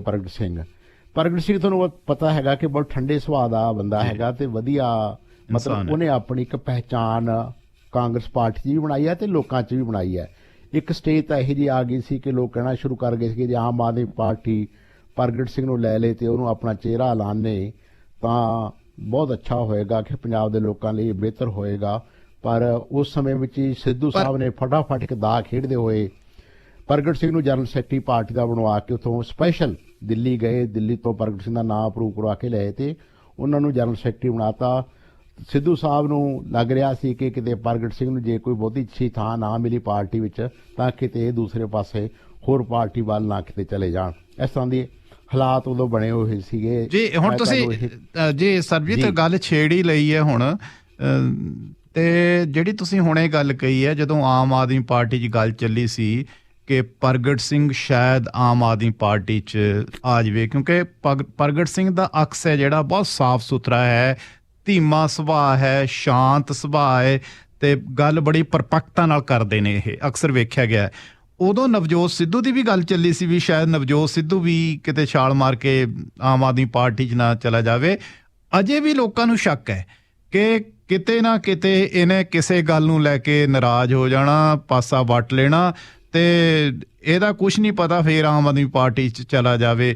ਤੇ ਦੂਜੇ ਲੋਕ ਇਹ ਵੀ ਕਹਿ ਰਹੇ ਨੇ ਕਿ ਜਿਸ ਕਰਕੇ ਸੀਐਮ ਦਾ ਚਿਹਰਾ ਐਲਾਨ ਨਹੀਂ ਰਿਹਾ ਕੇਜਰੀਵਾਲ, ਕਿਉਂਕਿ ਬੜਾ ਉਹ ਕਿਸੇ ਨੂੰ ਦਿਲ ਦੇ ਭੇਦ ਨਹੀਂ ਦੇ ਰਿਹਾ, ਕਿਤੇ ਅਜਿਹਾ ਨਾ ਹੋਵੇ ਇਸ ਦੀ ਨਾਰਾਜ਼ਗੀ ਦੀ ਵੇਟ ਕਰ ਰਿਹਾ ਹੋਵੇ ਕਿ ਉਹਨੂੰ ਕਿਸੇ ਨਾ ਕਿਸੇ ਤਰ੍ਹਾਂ ਇੱਧਰ ਸੰਭਾਲ ਲਵੇ। ਪਰ ਇੱਕ ਗੱਲ ਹੋਰ ਸੀ ਉਦੋਂ ਕਿ ਜਦੋਂ ਪ੍ਰਗਟ ਸਿੰਘ ਤੇ ਨਵਜੋਤ ਸਿੱਧੂ, ਈਵਨ ਬੈਂਸ ਬ੍ਰਦਰਸ ਵੀ ਤੇ ਕੁਝ ਹੋਰ ਮੋਹਰਲੀ ਕਤਾਰ ਦੇ ਨੇਤਾ ਆਉਣਾ ਚਾਹੁੰਦੇ ਸੀ, ਉਦੋਂ ਸਭ ਤੋਂ ਵੱਡਾ ਦੋਸ਼ ਭਗਵੰਤ ਮਾਨ ਤੇ ਲੱਗਦਾ ਸੀ ਕਿ ਭਗਵੰਤ ਮਾਨ ਨੇ ਨੇੜੇ ਨਹੀਂ ਲੱਗਣ ਦਿੱਤਾ, ਚਾਹੇ ਸੁੱਚਾ ਸਿੰਘ ਛੋਟੇਪਨ ਨੂੰ ਬਾਹਰ ਕਰਨ ਦੀ ਗੱਲ ਹੋਵੇ ਤੇ ਚਾਹੇ ਧਰਮਵੀਰ ਗਾਂਧੀ ਨੂੰ ਬਾਹਰ ਕਰਨ ਦੀ ਗੱਲ ਹੋਵੇ।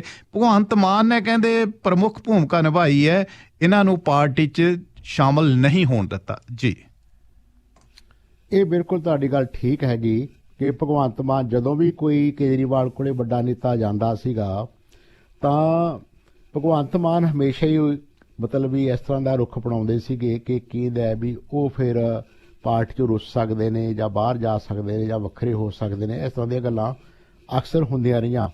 ਮਨਪ੍ਰੀਤ ਬਾਦਲ ਨਾਲ ਵੀ ਇਸ ਤਰ੍ਹਾਂ ਹੀ ਹੋਇਆ ਸੀਗਾ ਵੀ ਇੱਕ ਸਟੇਜ ਤੇ ਮਨਪ੍ਰੀਤ ਬਾਦਲ ਤੇ ਭਗਵੰਤ ਮਾਨ ਇਕੱਠੇ ਸੀਗੇ ਤੇ ਫਿਰ ਜਦੋਂ ਪਿਛਲੀਆਂ ਚੋਣਾਂ ਹੋਈਆਂ ਉਸ ਤੋਂ ਥੋੜ੍ਹੇ ਦਿਨ ਪਹਿਲਾਂ ਗੱਲਬਾਤ ਜਿਹੜੀ ਚੱਲ ਰਹੀ ਸੀਗੀ ਉਹ ਕਿ ਆਪਣਾ ਕੇਜਰੀਵਾਲ ਦੀ ਮਨਪ੍ਰੀਤ ਬਾਦਲ ਨਾਲ ਗੱਲਬਾਤ ਚੱਲ ਰਹੀ ਸੀ। ਪਿਛਲੀਆਂ ਵਿਧਾਨ ਸਭਾ ਚੋਣਾਂ ਦੀਆਂ ਗੱਲ ਕਰ ਰਿਹਾ, 2017 ਤੋਂ ਪਹਿਲਾਂ ਦੀ ਗੱਲ ਕਰਦਾ ਜੀ। ਤੇ ਇੱਕ ਵਾਰੀ ਤਾਂ ਤਕਰੀਬਨ ਮੀਟਿੰਗ ਤੈਅ ਹੋ ਗਈ ਸੀ, ਮਤਲਬ ਵੀ ਮੇਰਾ ਖਿਆਲ ਹੈ ਕਿ ਉਦੋਂ ਆਲਮੋਸਟ ਇੱਕ ਤਰ੍ਹਾਂ ਦਾ ਫੈਸਲਾ ਹੀ ਹੋਣਾ ਸੀਗਾ ਕਿ ਮਨਪ੍ਰੀਤ ਬਾਦਲ ਆਮ ਆਦਮੀ ਪਾਰਟੀ 'ਚ ਜਾ ਸਕਦੇ ਨੇ।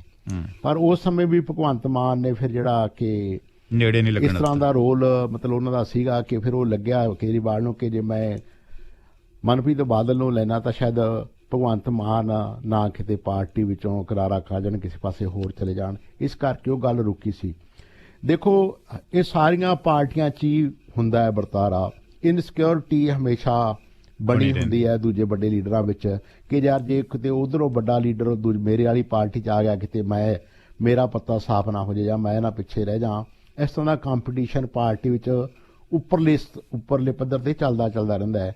ਤੇ ਪ੍ਰਕਾਸ਼ ਸਿੰਘ ਬਾਦਲ ਬਾਰੇ ਆਪਾਂ ਦੇਖਿਆ ਹੀ ਹੈਗਾ ਵੀ ਜਦੋਂ ਗੁਰਚਰਨ ਸਿੰਘ ਟੌਹੜਾ ਦੇ ਨਾਲ ਉਹਨਾਂ ਦਾ ਕਿਸ ਤਰ੍ਹਾਂ ਅੰਦਰੋਂ ਅੰਦਰ ਹੀ ਠੰਡਾ ਕੋਲਡ ਵਾਰ ਚੱਲਦਾ ਰਿਹਾ। ਉਧਰੋਂ ਜਿਹੜੇ ਸੁਖਬੀਰ ਬਾਦਲ ਅਤੇ ਮਨਪ੍ਰੀਤ ਬਾਦਲ ਹੈਗੇ ਉਹਨਾਂ ਦਾ ਤੁਹਾਨੂੰ ਪਤਾ ਹੀ ਹੈਗਾ ਕਿ ਕਿਸ ਤਰ੍ਹਾਂ ਵਾਦ ਵਿਵਾਦ ਖੜਾ ਹੋਇਆ। ਮਨਪ੍ਰੀਤ ਬਾਦਲ ਦਾ ਵੀ ਕੱਦ ਪਾਰਟੀ 'ਚ ਜਾਂ ਪੰਜਾਬ ਦੇ ਲੋਕਾਂ 'ਚ ਲਗਾਤਾਰ ਵੱਧ ਰਿਹਾ ਸੀ। ਸੋ ਇਸ ਤਰ੍ਹਾਂ ਦੀਆਂ ਗੱਲਾਂ ਸਾਰੀਆਂ ਪਾਰਟੀਆਂ ਵਿੱਚ ਚੱਲਦੀਆਂ ਨੇ। ਇਸ ਤਰ੍ਹਾਂ ਆਮ ਆਦਮੀ ਪਾਰਟੀ ਵੀ ਕੋਈ ਵੱਖਰੀ ਪਾਰਟੀ ਨਹੀਂ, ਇਹਦੇ ਵਿੱਚ ਵੀ ਇਹਦਾ ਪੋਲੀਟੀਕਲ ਕਲਚਰ ਵੀ ਹੈਗਾ, ਉਹ ਕੋਈ ਦੂਜੀਆਂ ਪਾਰਟੀਆਂ ਨਾਲੋਂ ਵੱਖਰਾ ਨਹੀਂ। ਇਹਦਾ ਵੀ ਪੋਲੀਟੀਕਲ ਕਲਚਰ ਜਿਹੜਾ ਸੱਭਿਆਚਾਰ ਹੈ ਉਸ ਤਰ੍ਹਾਂ ਦਾ ਹੀ ਹੈ ਜਿਹੜਾ ਕਿ ਦੂਸਰੀਆਂ ਪਹਿਲਾਂ ਵਾਲੀਆਂ ਰਵਾਇਤੀ ਪਾਰਟੀਆਂ ਦਾ ਸੀ, ਕੋਈ ਫਰਕ ਨਹੀਂ। ਉਹੀ ਹਾਈ ਕਮਾਂਡ ਕਲਚਰ ਹੈ, ਉਹੀ ਟਿਕਟਾਂ ਉੱਪਰੋਂ ਮੋਹਰ ਲੱਗ ਕੇ ਆਉਂਦੀ ਹੈ, ਉਹੀ ਜਿਹੜਾ ਪਾਰਟੀ ਦੇ ਨੇਤਾ ਦੇ ਨਾਂ ਤੇ ਹੀ ਚੱਲਦੀ ਹੈ। ਜੇ ਤੁਸੀਂ ਪੰਜਾਬ 'ਚ ਨਾਅਰੇ ਲੱਗੇ ਦੇਖੋ, ਇੱਕ ਮੌਕਾ ਕੇਜਰੀਵਾਲ ਦੇ ਨਾਂ ਤੇ ਚੱਲ ਰਿਹਾ ਹੈ ਸਾਰਾ ਕੁਝ, ਨਾ ਭਗਵੰਤ ਮਾਨ ਹੋਰਾਂ ਦਾ ਕਿਤੇ ਨਾਂ ਆਉਂਦਾ, ਕਿਤੇ ਇੱਥੇ ਜਿਹੜੇ ਬਾਹਰ ਇਸ਼ਤਿਹਾਰ ਵਗੈਰਾ ਲੱਗੇ ਨੇ ਨਾ ਹੀ ਕਿਤੇ ਆਮ ਆਦਮੀ ਪਾਰਟੀ ਦਾ ਨਾਂ ਆਉਂਦਾ। ਸੋ ਪੋਲੀਟੀਕਲ ਕਲਚਰ ਸਾਡਾ ਜਿਹੜਾ ਹੈਗਾ ਮੇਰਾ ਖਿਆਲ ਕਿ ਮੇਨ ਸਟ੍ਰੀਮ ਪੋਲੀਟੀਕਲ ਕਲਚਰ ਉਹ ਸਾਰੀਆਂ ਪਾਰਟੀਆਂ ਦਾ ਲਗਭਗ ਇੱਕੋ ਜਿਹਾ ਹੈ ਜੀ। ਜਿਸ ਤਰ੍ਹਾਂ ਕੇਜਰੀਵਾਲ ਦੀ ਤੁਸੀਂ ਗੱਲ ਕੀਤੀ ਸੀ ਕਿ ਔਰਤਾਂ ਨੂੰ ਪ੍ਰਤੀਨਿਧਤਾ ਇੰਨੀ ਨਹੀਂ ਦਿੱਤੀ, ਆਫ ਦਾ ਈਅਰ ਕੁਝ ਕਾਲਜ ਦੇ ਫੋਨ ਆਏ ਸੀ, ਉਹ ਪੁੱਛ ਰਹੇ ਸੀ, ਕਹਿੰਦੇ ਕੇਜਰੀਵਾਲ ਦੀ ਆਪਣੀ ਸਰਕਾਰ ਹੈ ਦਿੱਲੀ 'ਚ, ਉਹ ਸਰਕਾਰ ਦੇ ਵਿੱਚ ਕਿੰਨੀਆਂ ਕੁ ਔਰਤਾਂ ਨੂੰ ਉਸਨੇ ਪ੍ਰਤੀਨਿਧਤਾ ਦਿੱਤੀ ਹੈ, ਕਿੰਨੇ ਕੁ ਪੰਜਾਬੀਆਂ ਨੂੰ ਉਸ ਦੇ ਪ੍ਰਤੀਨਿਧਤਾ ਦਿੱਤੀ ਹੈ ਉਸਨੇ, ਤੇ ਇੱਥੇ ਆ ਕੇ ਪੰਜਾਬ 'ਚ ਕਹਿੰਦੇ ਰੈਲੀਆਂ ਕਰਦਾ ਫਿਰਦਾ ਹੈਗਾ, ਉੱਥੇ ਕੁਝ ਹੋਰ ਮੀਟਰ ਹੈ ਤੇ ਇੱਥੇ ਪੰਜਾਬ 'ਚ ਆਉਂਦਾ ਕੁਝ ਹੋਰ ਰੰਗ ਦਿਸਦਾ ਹੈਗਾ ਇਸ ਦਾ ਜੀ। ਦੇਖੋ ਪੋਲੀਟੀਕਲ ਬੰਦੇ ਮਦਾਰੀਆਂ ਵਰਗੇ ਹੁੰਦੇ ਨੇ, ਹਰੇਕ ਥਾਂ ਤੇ ਆਪਣੇ ਢੰਗ ਨਾਲ ਮਦਾਰੀ ਵਾਂਗੂ ਪੇਸ਼ ਕਰਦੇ ਨੇ, ਸਾਰਾ ਖੇਲ ਉਸ ਤਰ੍ਹਾਂ ਦਾ ਹੀ ਰਚਾਉਂਦੇ ਨੇ ਜਿਹੜਾ ਉਹ ਉਸ ਸਟੇਟ ਦੇ ਮੁਤਾਬਕ ਜਾਂ ਉਸ ਸਟੇਟ ਦੇ ਲੋਕਾਂ ਦੇ ਮੁਤਾਬਕ ਹੋਵੇ। ਸੋ ਇਹ ਮਦਾਰੀਪਣਾ ਹੀ ਚੱਲ ਰਿਹਾ ਹੈ, ਮਤਲਬ ਵੀ ਕਿਸੇ ਇੱਕ ਪਾਰਟੀ ਤੱਕ ਸੀਮਤ ਨਹੀਂ, ਸਾਰੀਆਂ ਪਾਰਟੀਆਂ 'ਚ ਕੋਈ ਕਹਿੰਦਾ ਜੀ ਆਹ ਕੁਝ ਫ੍ਰੀ ਦੇਵਾਂਗੇ, ਕੋਈ ਕਹਿੰਦਾ ਜੀ ਤੁਹਾਡੇ ਕੀ ਕਹਿੰਦਾ ਆਪਣਾ ਪਹਿਲਾਂ ਤੁਸੀਂ ਦੇਖਿਆ ਵੀ ਕਦੇ ਕੋਈ ਕਹਿੰਦਾ ਲੈਪਟਾਪ ਦੇਵਾਂਗੇ ਜੀ, ਕੋਈ ਕਹਿੰਦਾ ਮੋਬਾਈਲ ਫੋਨ ਦੇਵਾਂਗੇ, ਕੋਈ ਕਹਿੰਦਾ ਜੀ ਸਾਈਕਲ ਫ੍ਰੀ ਦੇਵਾਂਗੇ, ਹਾਂਜੀ ਕੋਈ ਕਹਿੰਦਾ ਬਿਜਲੀ ਫ੍ਰੀ ਦੇਵਾਂਗੇ। ਸੋ ਇਸ ਤਰ੍ਹਾਂ ਦਾ ਮਦਾਰੀਪਣਾ ਜਿਹੜਾ ਹੈਗਾ ਚੱਲਦਾ ਹੈ। ਮਤਲਬ ਕੋਈ ਇਸ ਤਰ੍ਹਾਂ ਦਾ ਪ੍ਰੋਪਰ ਸਾਡੇ ਕੋਈ ਵਿਧੀਵਤ ਢੰਗ ਨਾਲ ਸਿਸਟਮ ਨਹੀਂ ਚੱਲਦਾ ਕਿ ਅਸੀਂ ਕੋਈ ਜਿਵੇਂ ਡਿਵੈਲਪਡ ਕੰਟਰੀ ਵਿੱਚ ਵਿਕਾਸ ਹੁੰਦਾ ਉਸ ਤਰ੍ਹਾਂ ਦੀ ਕੋਈ ਗੱਲ ਨਹੀਂ ਹੁੰਦੀ। ਹੁਣ 12 ਬੰਦਿਆਂ ਨੂੰ ਹਾਲੇ 106 ਚੋਂ ਦੇਖੋ ਸੀਟਾਂ ਦਿੱਤੀਆਂ ਨੇ ਤੇ ਸਿਰਫ ਇਹਨਾਂ ਕੋਲੇ 11 ਸੀਟਾਂ ਹੋਰ ਬਚੀਆਂ ਰਹਿ ਗਈਆਂ ਨੇ ਆਮ ਆਦਮੀ ਪਾਰਟੀ ਕੋਲੇ। ਵੱਧ ਤੋਂ ਵੱਧ 1-2 ਸੀਟਾਂ ਹੋਰ ਦੇ ਦੇਣਗੇ, ਵੱਧ 13 ਹੋ ਜਾਣਗੀਆਂ। ਇਹਦਾ ਮਤਲਬ ਜਿਹੜੀ ਕੁੱਲ ਪ੍ਰਤੀਨਿਧਤਾ ਬਣੇਗੀ ਪਾਰਟੀ ਵਿੱਚ ਉਹ ਮੇਰਾ ਖਿਆਲ ਹੈ ਕਿ ਵੱਧ ਤੋਂ ਵੱਧ 10-11% ਤੋਂ ਵੱਧ ਨਹੀਂ ਬਣੇਗੀ। ਹਾਲਾਂਕਿ ਘੱਟੋ ਘੱਟ 20-25% ਤਾਂ ਦੇਣੀ ਚਾਹੀਦਾ ਪਹਿਲੇ ਹੱਲੇ ਵਿੱਚ। ਜਿਹੜੀ ਪਾਰਟੀ ਕੋਈ ਨਵਾਂ ਕਰਨਾ ਚਾਹੁੰਦੀ ਹੈ, ਕੋਈ ਨਵਾਂ ਮਾਡਲ ਲੈ ਕੇ ਆਉਣਾ ਚਾਹੀਦਾ, ਉਹਨਾਂ ਨੂੰ ਔਰਤਾਂ ਨੂੰ ਪ੍ਰਤੀਨਿਧਤਾ ਦੇਣੀ ਚਾਹੀਦੀ ਹੈ। ਤੇ ਜਦੋਂ ਪੰਚੀ ਸਰਪੰਚੀ ਵਿੱਚ ਜ਼ਿਲ੍ਹਾ ਪਰਿਸ਼ਦਾਂ ਵਿੱਚ 50% ਨੁਮਾਇੰਦਗੀ ਔਰਤਾਂ ਦੀ ਹੋ ਗਈ ਹੈ ਤੇ ਫਿਰ ਇਹਨਾਂ ਜਿਹੜੀਆਂ ਵੱਡੀਆਂ ਵਿਧਾਨ ਸਭਾ 'ਚ ਕਿਉਂ ਨਹੀਂ ਹੋ ਸਕਦੀ? ਇਹ ਇੱਕ ਮੇਰਾ ਖਿਆਲ ਹੈ ਕਿ ਔਰਤਾਂ ਨਾਲ ਜ਼ਿਆਦਤੀ ਹੈ ਤੇ ਪੰਜਾਬ ਵਿੱਚ ਔਰਤਾਂ ਦੀ ਗਿਣਤੀ ਜਿਹੜੀ ਹੈਗੀ ਉਹ ਤਕਰੀਬਨ ਜਿਹੜੀ ਜਨਸੰਖਿਆ ਦੇ ਹਿਸਾਬ ਨਾਲ ਜੇ ਆਪਾਂ ਲਾਈਏ ਬਰਾਬਰ ਹੀ, ਆਲਮੋਸਟ ਥੋੜੀ 1-2% ਹੀ ਘੱਟ ਹੋਏਗੀ ਜੀ। ਸਰਬਜੀਤ ਜੀ, ਜਿਸ ਤਰ੍ਹਾਂ ਆਪਾਂ ਪਟਿਆਲੇ ਦੇ ਸੰਬੰਧ ਵਿੱਚ ਗੱਲ ਕੀਤੀ ਸੀ ਕਿ ਕੈਪਟਨ ਅਮਰਿੰਦਰ ਦੇ ਖਿਲਾਫ ਕਾਂਗਰਸੀਆਂ ਨੂੰ ਕੋਈ ਸੂਟੇਬਲ ਉਮੀਦਵਾਰ ਨਹੀਂ ਲੱਭ ਰਿਹਾ, ਹਾਲਾਂਕਿ ਤੁਸੀਂ ਦੱਸਿਆ ਸੀ ਬ੍ਰਹਮ ਮਹਿੰਦਰਾ ਨੂੰ ਹੋ ਸਕਦਾ ਬਲੀ ਦਾ ਬੱਕਰਾ ਬਣਾਇਆ ਜਾਵੇ ਉੱਥੇ, ਤੇ ਹੁਣ ਇਸੇ ਤਰ੍ਹਾਂ ਲੰਬੀ ਜਲਾਲਾਬਾਦ ਦੀ ਸੀਟ ਹੈ ਜਿਹੜੀ ਇਹ ਅਕਾਲੀਆਂ ਦੀ ਸੀਟ ਹੈ, ਇੱਥੋਂ ਕਾਂਗਰਸ ਦਾ ਉਮੀਦਵਾਰ ਕੌਣ ਖੜਾ ਹੋਣ ਜਾ ਰਿਹਾ ਹੈ? ਦੇਖੋ ਜਿਸ ਤੱਕ ਲੰਬੀ ਦਾ ਸਵਾਲ ਹੈ, ਲੰਬੀ ਬਾਦਲਾਂ ਦੀ ਪੱਕੀ ਸੀਟ ਹੈ। ਉੱਥੋਂ ਜਿਹੜੇ ਪ੍ਰਕਾਸ਼ ਸਿੰਘ ਬਾਦਲ ਹੈ ਉਹ ਕਿੰਨੇ ਵਾਰੀ ਲਗਾਤਾਰ ਜਿੱਤ ਚੁੱਕੇ ਨੇ ਤੇ ਉੱਥੇ ਇਹਨਾਂ ਨੂੰ ਕੋਈ ਉਮੀਦਵਾਰ ਨਹੀਂ ਮਿਲ ਰਿਹਾ। ਮੇਰਾ ਖਿਆਲ ਹੈ ਕਿ ਕਾਂਗਰਸ ਪਾਰਟੀ ਚਾਹੁੰਦੀ ਹੈ ਕਿ ਉੱਥੇ ਕੋਈ ਵੱਡਾ ਉਮੀਦਵਾਰ ਖੜਾ ਕੀਤਾ ਜਾਵੇ ਤਾਂ ਕਿ ਬਾਦਲ ਪਰਿਵਾਰ ਨੂੰ ਉੱਥੇ ਹੀ ਮਤਲਬ ਬੰਨਿਆ ਜਾਵੇ, ਪਰ ਹਾਲੇ ਤੱਕ ਕੋਈ ਨਾਂ ਸਾਹਮਣੇ ਨਹੀਂ ਆਇਆ। ਇੱਕ ਜਸਪਾਲ ਸਿੰਘ ਲੜਕਾ ਹੈਗਾ ਅਬਲ ਖਾਣਾ, ਸ਼ਾਇਦ ਉਹ ਟਰਾਈ ਕਰ ਰਿਹਾ ਹੈ। ਉਹ ਪਹਿਲਾਂ ਵੀ ਮੇਰੇ ਖਿਆਲ ਹੈ ਕਿ ਚੋਣ ਲੜਨ ਵਿੱਚ ਉੱਥੋਂ ਇੰਟਰਸਟਡ ਸੀਗਾ ਕਿ ਜੇ ਉਹਨੂੰ ਟਿਕਟ ਦਿੰਦੇ ਨੇ ਤਾਂ ਉਹ ਅੱਛਾ ਉਮੀਦਵਾਰ ਹੋਏਗਾ, ਯੰਗ ਲੜਕਾ ਹੈਗਾ। ਇਸ ਤੋਂ ਪਹਿਲਾਂ ਇੱਕ ਹੋਰ ਹੈਗੇ ਨੇ, ਮਤਲਬ ਵੀ ਇੱਕ ਹੋਰ ਕੈਂਡੀਡੇਟ ਹੈਗੇ ਨੇ, ਉਹ ਵੀ ਟਰਾਈ ਕਰ ਰਹੇ ਨੇ। ਪਰ ਦੇਖਣ ਵਾਲੀ ਗੱਲ ਹੈਗੀ ਕਿ ਉੱਥੇ ਕਿਹਨੂੰ, ਜੇ ਪ੍ਰਕਾਸ਼ ਸਿੰਘ ਬਾਦਲ ਉੱਥੋਂ ਚੋਣ ਲੜਦੇ ਨੇ ਤਾਂ ਕਿਹਨੂੰ ਖੜਾ ਕੀਤਾ ਜਾਏਗਾ, ਫਿਰ ਤਾਂ ਬਹੁਤ ਮੁਸ਼ਕਲ ਹੋਏਗਾ, ਕਿਉਂਕਿ ਪ੍ਰਕਾਸ਼ ਸਿੰਘ ਬਾਦਲ ਹਲੇ ਵੀ ਐਕਟਿਵ ਨੇ ਤੇ ਹਲੇ ਵੀ ਲੋਕਾਂ ਨੂੰ ਆਪਣੇ ਹਲਕੇ ਵਿੱਚ ਜਾ ਕੇ ਮਿਲਦੇ ਨੇ। ਕੋਈ ਖੰਡ ਪਾਠ ਹੋਵੇ, ਕੋਈ ਭੋਗ ਹੋਵੇ, ਉੱਥੇ ਉਹ ਪੂਰੀ ਤਰ੍ਹਾਂ ਸਰਗਰਮ ਨੇ ਆਪਣੇ ਇਲਾਕੇ ਵਿੱਚ। ਤਾਂ ਜਲਾਲਾਬਾਦ ਵਿੱਚ ਜਿਹੜਾ ਆਮਲਾ ਹੈਗਾ, ਕਾਂਗਰਸ ਦਾ ਉਮੀਦਵਾਰ ਜਿਹੜਾ ਕੈਂਡੀਡੇਟ ਹੈਗਾ, ਉਹ ਉੱਥੋਂ ਐਤਕੀ ਲੜਨਾ ਨਹੀਂ ਚਾਹੁੰਦਾ। ਉਹ ਉੱਥੋਂ ਭੱਜਣ ਨੂੰ ਕਹਿ ਰਿਹਾ ਕਿ ਮੈਨੂੰ ਜਾਂ ਤਾਂ ਗੁਰੂ ਹਰਸਾਏ ਤੋਂ ਟਿਕਟ ਦਿਓ, ਜਾਂ ਮੈਨੂੰ ਫਿਰੋਜ਼ਪੁਰ ਤੋਂ ਟਿਕਟ ਦਿਓ, ਜਾਂ ਮੈਨੂੰ ਕੋਟਕਪੁਰ ਤੋਂ ਟਿਕਟ ਦਿਓ। ਪਰ ਸੀਟਾਂ ਦੀ ਬਦਲੀ ਨਹੀਂ ਅਦਲਾ ਬਦਲੀ ਮੇਰਾ ਖਿਆਲ ਹੈ ਕਿ ਕਾਂਗਰਸ ਇਸ ਵੇਲੇ ਨਹੀਂ ਕਰ ਰਹੀ। ਸੋ ਫਿਰ ਉੱਥੋਂ ਆਮਲੇ ਨੂੰ ਹੀ ਟਿਕਟ, ਮੇਰਾ ਖਿਆਲ ਆਮਲੇ ਨੂੰ ਹੀ ਲੜਨਾ ਪਏਗਾ ਤੇ ਮੁਸ਼ਕਲ ਆ ਰਹੀ ਹੈ। ਹਾਲਾਂਕਿ ਇੱਕ ਸੋਚ ਪਾਰਟੀ ਵਿੱਚ ਇਹ ਵੀ ਹੈ 2-3 ਸੀਟਾਂ ਬਾਰੇ ਆਪਣੀ ਸਟ੍ਰੈਟਜੀ ਬਦਲਣੀ ਚਾਹੀਦੀ ਹੈ। ਜੇ ਉੱਥੇ ਕੋਈ ਹੋਰ ਵੱਡਾ ਤਕੜਾ ਉਮੀਦਵਾਰ ਮਿਲਦਾ ਹੈ ਤਾਂ ਉਹਨੂੰ ਖੜਾ ਕੀਤਾ ਜਾਣਾ ਚਾਹੀਦਾ ਜਲਾਲਾਬਾਦ ਤੋਂ। ਇਸ ਤਰ੍ਹਾਂ ਹੀ ਪਟਿਆਲੇ ਵਾਲੀ ਸੀਟ ਤੇ ਆਪਾਂ ਜ਼ਿਕਰ ਪਹਿਲਾਂ ਕਰ ਚੁੱਕੇ ਹਾਂ। ਤੋ ਇਹ ਵੱਡੀਆਂ ਸੀਟਾਂ, ਜਿੱਥੇ ਮਜੀਠੀਆ ਵਾਲੀ ਸੀਟ ਹੈਗੀ, ਕੱਲ ਡਾਕਟਰ ਰਾਜ ਕੁਮਾਰ ਜਿਹੜੇ ਵੇਰਕਾ ਕਾਂਗਰਸ ਦੇ ਮੰਤਰੀ ਹੈਗੇ, ਉਹਨਾਂ ਨੇ ਤੱਕ ਕਹਿਤਾ ਕਿ ਸਾਨੂੰ ਚੈਲੰਜ ਕਬੂਲ ਹੈ, ਅਸੀਂ ਮਜੀਠੀਏ ਦੇ ਖਿਲਾਫ ਨਵਜੋਤ ਸਿੱਧੂ ਨੂੰ ਉਤਾਰਨ ਵਿੱਚ ਸਾਨੂੰ ਕੋਈ ਗਰੇਜ ਨਹੀਂ, ਅਸੀਂ ਉਤਾਰਾਂਗੇ। ਹਾਲਾਂਕਿ ਹਾਲੇ ਤੱਕ ਇਹ ਪਾਰਟੀ ਵੱਲੋਂ ਕੀ ਫੈਸਲਾ ਆਉਂਦਾ ਹੈ, ਮਤਲਬ ਹਾਲੇ ਤੱਕ ਸਾਹਮਣੇ ਨਹੀਂ ਆਇਆ। ਪਰ ਦੂਸਰੇ ਪਾਸੇ ਮਜੀਠੀਏ ਤੇ ਵੀ ਪ੍ਰੈਸ਼ਰ ਪਾਰਟੀ ਅੰਦਰੋਂ ਵੱਧਦਾ ਜਾ ਰਿਹਾ ਹੈ ਕਿ ਉਹ ਜਾ ਕੇ ਨਵਜੋਤ ਸਿੰਘ ਸਿੱਧੂ ਦੇ ਖਿਲਾਫ ਚੋਣ ਲੜੇ। ਮਲੂਕਾ ਸਾਹਿਬ ਨੇ ਵੀ ਗੱਲ ਕਿਤੇ ਨਾ ਕਿਤੇ ਜ਼ਰੂਰ ਕਹੀ ਆ, ਹੋਰ ਲੀਡਰਾਂ ਨੇ ਵੀ ਗੱਲ ਇਹ ਕਹਿਣੀ ਸ਼ੁਰੂ ਕੀਤੀ ਹੈ ਕਿ ਮਾਝੇ ਦੇ ਜਰਨੈਲਾਂ ਦੀ ਟੱਕਰ ਹੋਣੀ ਚਾਹੀਦੀ, ਆਮਣ ਸਾਹਮਣੇ ਖੜ ਕੇ ਦੇਖਣਾ ਚਾਹੀਦਾ ਹੈ ਵੀ ਕਿਹੜਾ ਪਾਪੂਲਰ ਹੈ। ਸੋ ਵੱਡੀਆਂ ਸੀਟਾਂ ਬਾਰੇ ਹਮੇਸ਼ਾ ਦਿਲਚਸਪੀ ਲੋਕਾਂ ਦੀ ਬਣੀ ਰਹਿੰਦੀ ਹੈ। ਉਹਦੇ ਵਿੱਚੋਂ ਮਜੀਠੀਆ ਵਾਲੀ ਸੀਟ ਵੀ ਵੱਡੀ ਸੀਟ ਹੈ, ਜਲਾਲਾਬਾਦ ਵਾਲੀ ਵੱਡੀ ਸੀਟ ਹੈ। ਸੁਖਬੀਰ ਬਾਦਲ ਉੱਥੋਂ ਜਿੱਤੇ ਸੀ ਇੱਕ ਵਾਰੀ ਬਹੁਤ ਵੱਡੇ ਗਿਣਤੀ ਤੇ ਲੰਬੀ ਵਾਲੀ ਸੀਟ ਵੀ ਹੈਗੀ, ਪਟਿਆਲੇ ਵਾਲੀ ਸੀਟ ਹੈਗੀ। ਇਸ ਤਰ੍ਹਾਂ ਲਹਿਰਾ ਬੀਬੀ ਪੱਠਰ ਵਾਲੀ ਸੀਟ ਹੈ, ਪਿਛਲੇ ਵਾਰੀ ਉੱਥੋਂ ਪਰਮਿੰਦਰ ਢੀਂਡਸਾ ਲੜੇ ਸੀਗੇ। ਪੰਜਾਬ ਦੀਆਂ 5-7 ਜਿਹੜੀਆਂ ਇਹ ਵੱਡੀਆਂ ਸੀਟਾਂ ਹੈਗੀਆਂ, ਨਾਮੀ ਸੀਟਾਂ। ਪ੍ਰਗਟ ਸਿੰਘ ਵਾਲੀ ਸੀਟ ਵੀ ਐਤਕੀ ਕਾਫੀ ਮੁਸ਼ਕਲ ਵਿੱਚ ਲੱਗਦੀ ਹੈ। ਪ੍ਰਗਟ ਸਿੰਘ ਵਾਲੀ ਸੀਟ ਤੇ ਵੀ ਮੁਕਾਬਲਾ ਬਹੁਤ ਜ਼ਿਆਦਾ ਹੋਏਗਾ, ਕਿਉਂਕਿ ਜਿਹੜੀ ਸੀਟ ਤੋਂ ਪ੍ਰਗਟ ਸਿੰਘ ਲੜਦੇ ਨੇ ਉੱਥੇ ਬੀਐਸਪੀ ਦੀ ਵੋਟ ਕਾਫੀ ਹੈ। ਬੀਐਸਪੀ ਐਤਕੀ ਕਾਂਗਲੀ ਦਾ ਨਾਲ ਸਮਝੌਤਾ ਹੈਗਾ ਬੀਐਸਪੀ ਦਾ। ਸੋ ਪ੍ਰਗਟ ਸਿੰਘ ਦਾ ਵੀ ਉੱਥੇ ਐਤਕੀ ਪ੍ਰਗਟ ਸਿੰਘ ਲਈ ਵੀ ਕਾਫੀ ਮੁਸ਼ਕਲ ਪੇਸ਼ ਆਏਗੀ, ਉਹਨਾਂ ਨੂੰ ਕਾਫੀ ਜ਼ੋਰ ਲਾਉਣਾ ਪਏਗਾ ਆਪਣੀ ਸੀਟ ਤੇ। ਜਗਵੀਰ ਸਿੰਘ ਬਰਾੜ ਪਹਿਲਾਂ ਵੀ ਵਿਧਾਇਕ ਰਹਿ ਚੁੱਕੇ ਨੇ ਉਸ ਹਲਕੇ ਤੋਂ, ਸੋ ਮੁਕਾਬਲਾ ਉੱਥੇ ਵੀ ਬਹੁਤ ਸਖਤ ਹੋਏਗਾ। ਇਸ ਤਰ੍ਹਾਂ ਪੰਜਾਬ 'ਚ ਬਹੁਤ ਸਾਰੀਆਂ 5-7-10 ਆਪਾਂ ਕਹਿ ਸਕਦੇ ਸੀਟਾਂ, ਨਾਮੀ ਸੀਟਾਂ ਹੈਗੀਆਂ। ਭਗਵੰਤ ਮਾਨ ਨੇ ਹਲੇ ਫੈਸਲਾ ਨਹੀਂ ਕੀਤਾ ਕਿ ਕਿੱਥੋਂ ਲੜਨਾ ਹੈ, ਕਿ ਉਹ ਧੂਰੀ ਤੋਂ ਲੜਨਗੇ। ਧੂਰੀ ਤੋਂ ਜਿਹੜਾ ਕਾਂਗਰਸ ਦਾ ਕੈਂਡੀਡੇਟ ਆ ਉਹ ਬੜਾ ਮਜ਼ਬੂਤ ਕੈਂਡੀਡੇਟ ਹੈ, ਯੰਗ ਮੁੰਡਾ ਹੈਗਾ, ਉਹਨੇ ਬੜਾ ਕੰਮ ਕੀਤਾ, ਉਹਦਾ ਸਟੂਡੈਂਟਾਂ 'ਚ ਜਾਂ ਨੌਜਵਾਨਾਂ 'ਚ ਬੜਾ ਨਾਂ ਹੈਗਾ, ਤੇ ਉਹ ਵੀ ਸੀਟ ਕੋਈ ਸਧਾਰਨ ਸੀਟ ਨਹੀਂ ਹੋਏਗੀ।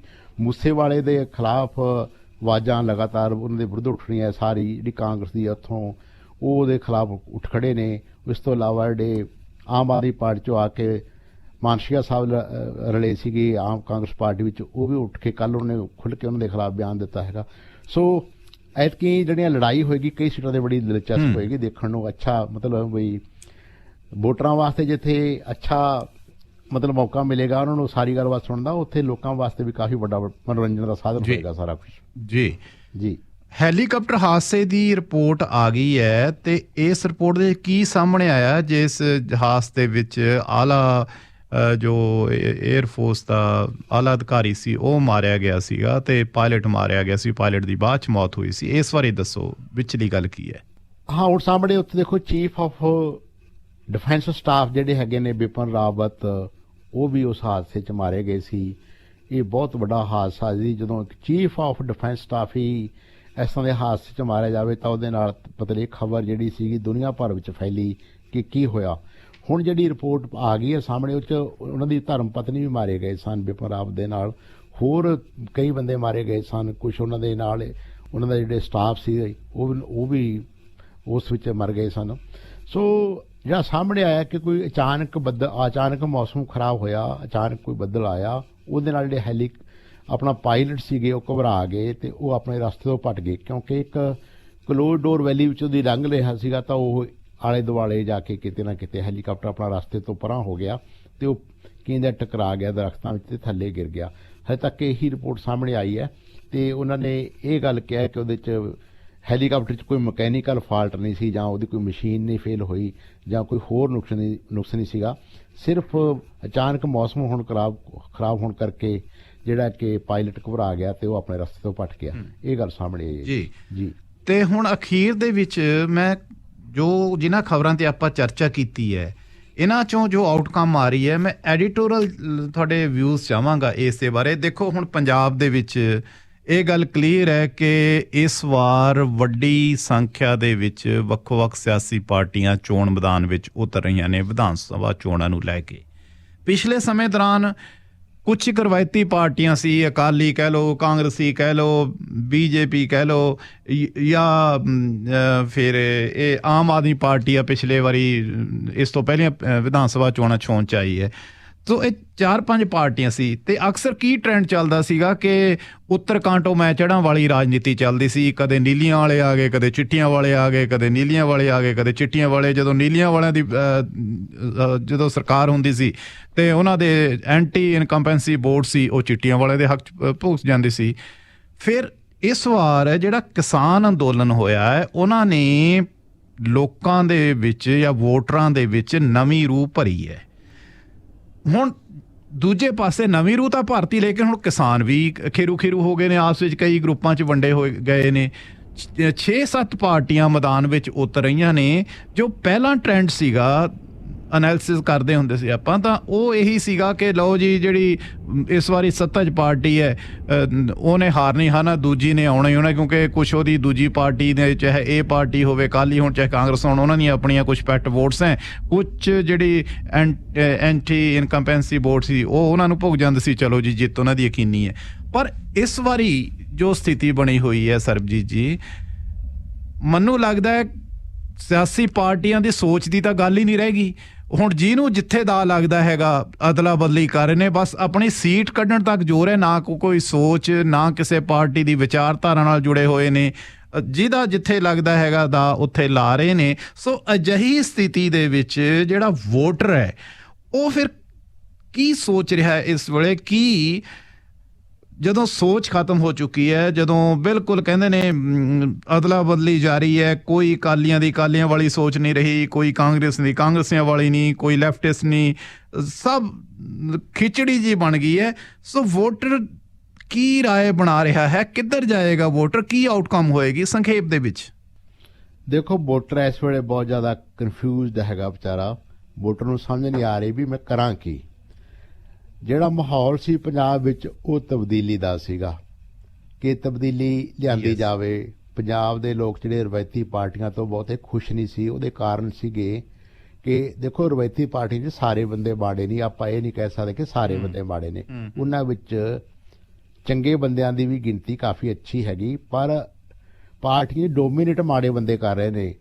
ਉਹ ਕੋਈ ਰੇਤੇ ਦੀ ਚੋਰੀ ਵਾਲਾ ਹੋ ਗਿਆ, ਕੋਈ ਕਹਿੰਦਾ ਸ਼ਰਾਬ ਦੀ ਮਾਫੀ ਵਾਲਾ ਹੋ ਗਿਆ, ਕੋਈ ਲੈਂਡ ਮਾਫੀ ਵਾਲਾ ਹੋ ਗਿਆ, ਕੋਈ ਚਿੱਟੇ ਦਾ ਮਾਫੀ ਵਾਲਾ ਹੋ ਗਿਆ। ਇਸ ਤਰ੍ਹਾਂ ਦੇ ਬੰਦੇ ਵੀ ਪੋਲੀਟੀਕਲ ਪਾਰਟੀਆਂ 'ਚ ਵੜ ਗਏ ਨੇ, ਕਿਉਂਕਿ ਪਾਵਰ ਹੁੰਦੀ ਹੈ ਤਾਂ ਜਿਹੜਾ ਕ੍ਰਿਮੀਨਲ ਮਾਈਂਡ ਦਾ ਬੰਦਾ ਹੁੰਦਾ ਹੈ ਉਹ ਪਾਵਰ ਦੇ ਖੇਮੇ ਵਿੱਚ ਕਈ ਨਾ ਕਿਸੇ ਢੰਗ ਨਾਲ ਜਾ ਕੇ ਵੜ ਜਾਂਦਾ ਹੈਗਾ।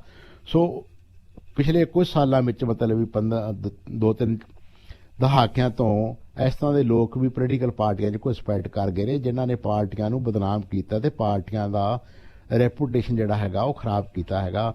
ਉਸੇ ਕਰਕੇ ਆ ਜਿਹੜੀਆਂ ਆਪਾਂ ਖਬਰਾਂ ਪੜ੍ਹਦੇ ਹਾਂ ਵੀ ਰੇਤ ਮਾਫੀਆ ਜੀ, ਕੇਬਲ ਮਾਫੀਆ ਜੀ, ਟਰਾਂਸਪੋਰਟ ਮਾਫੀਆ ਜੀ, ਤੇ ਇਸ ਤਰ੍ਹਾਂ ਦੇ ਮਾਫੀਆਂ ਦੀਆਂ ਆਪਾਂ ਅਕਸਰ ਗੱਲਾਂ ਸੁਣਦੇ ਹਾਂ। ਪਹਿਲਾਂ ਪੰਜਾਬ ਦੀ ਪੋਲੀਟਿਕਸ ਵਿੱਚ ਇਸ ਤਰ੍ਹਾਂ ਦਾ ਕੋਈ ਵਰਤਾਰਾ ਨਹੀਂ ਸੀਗਾ।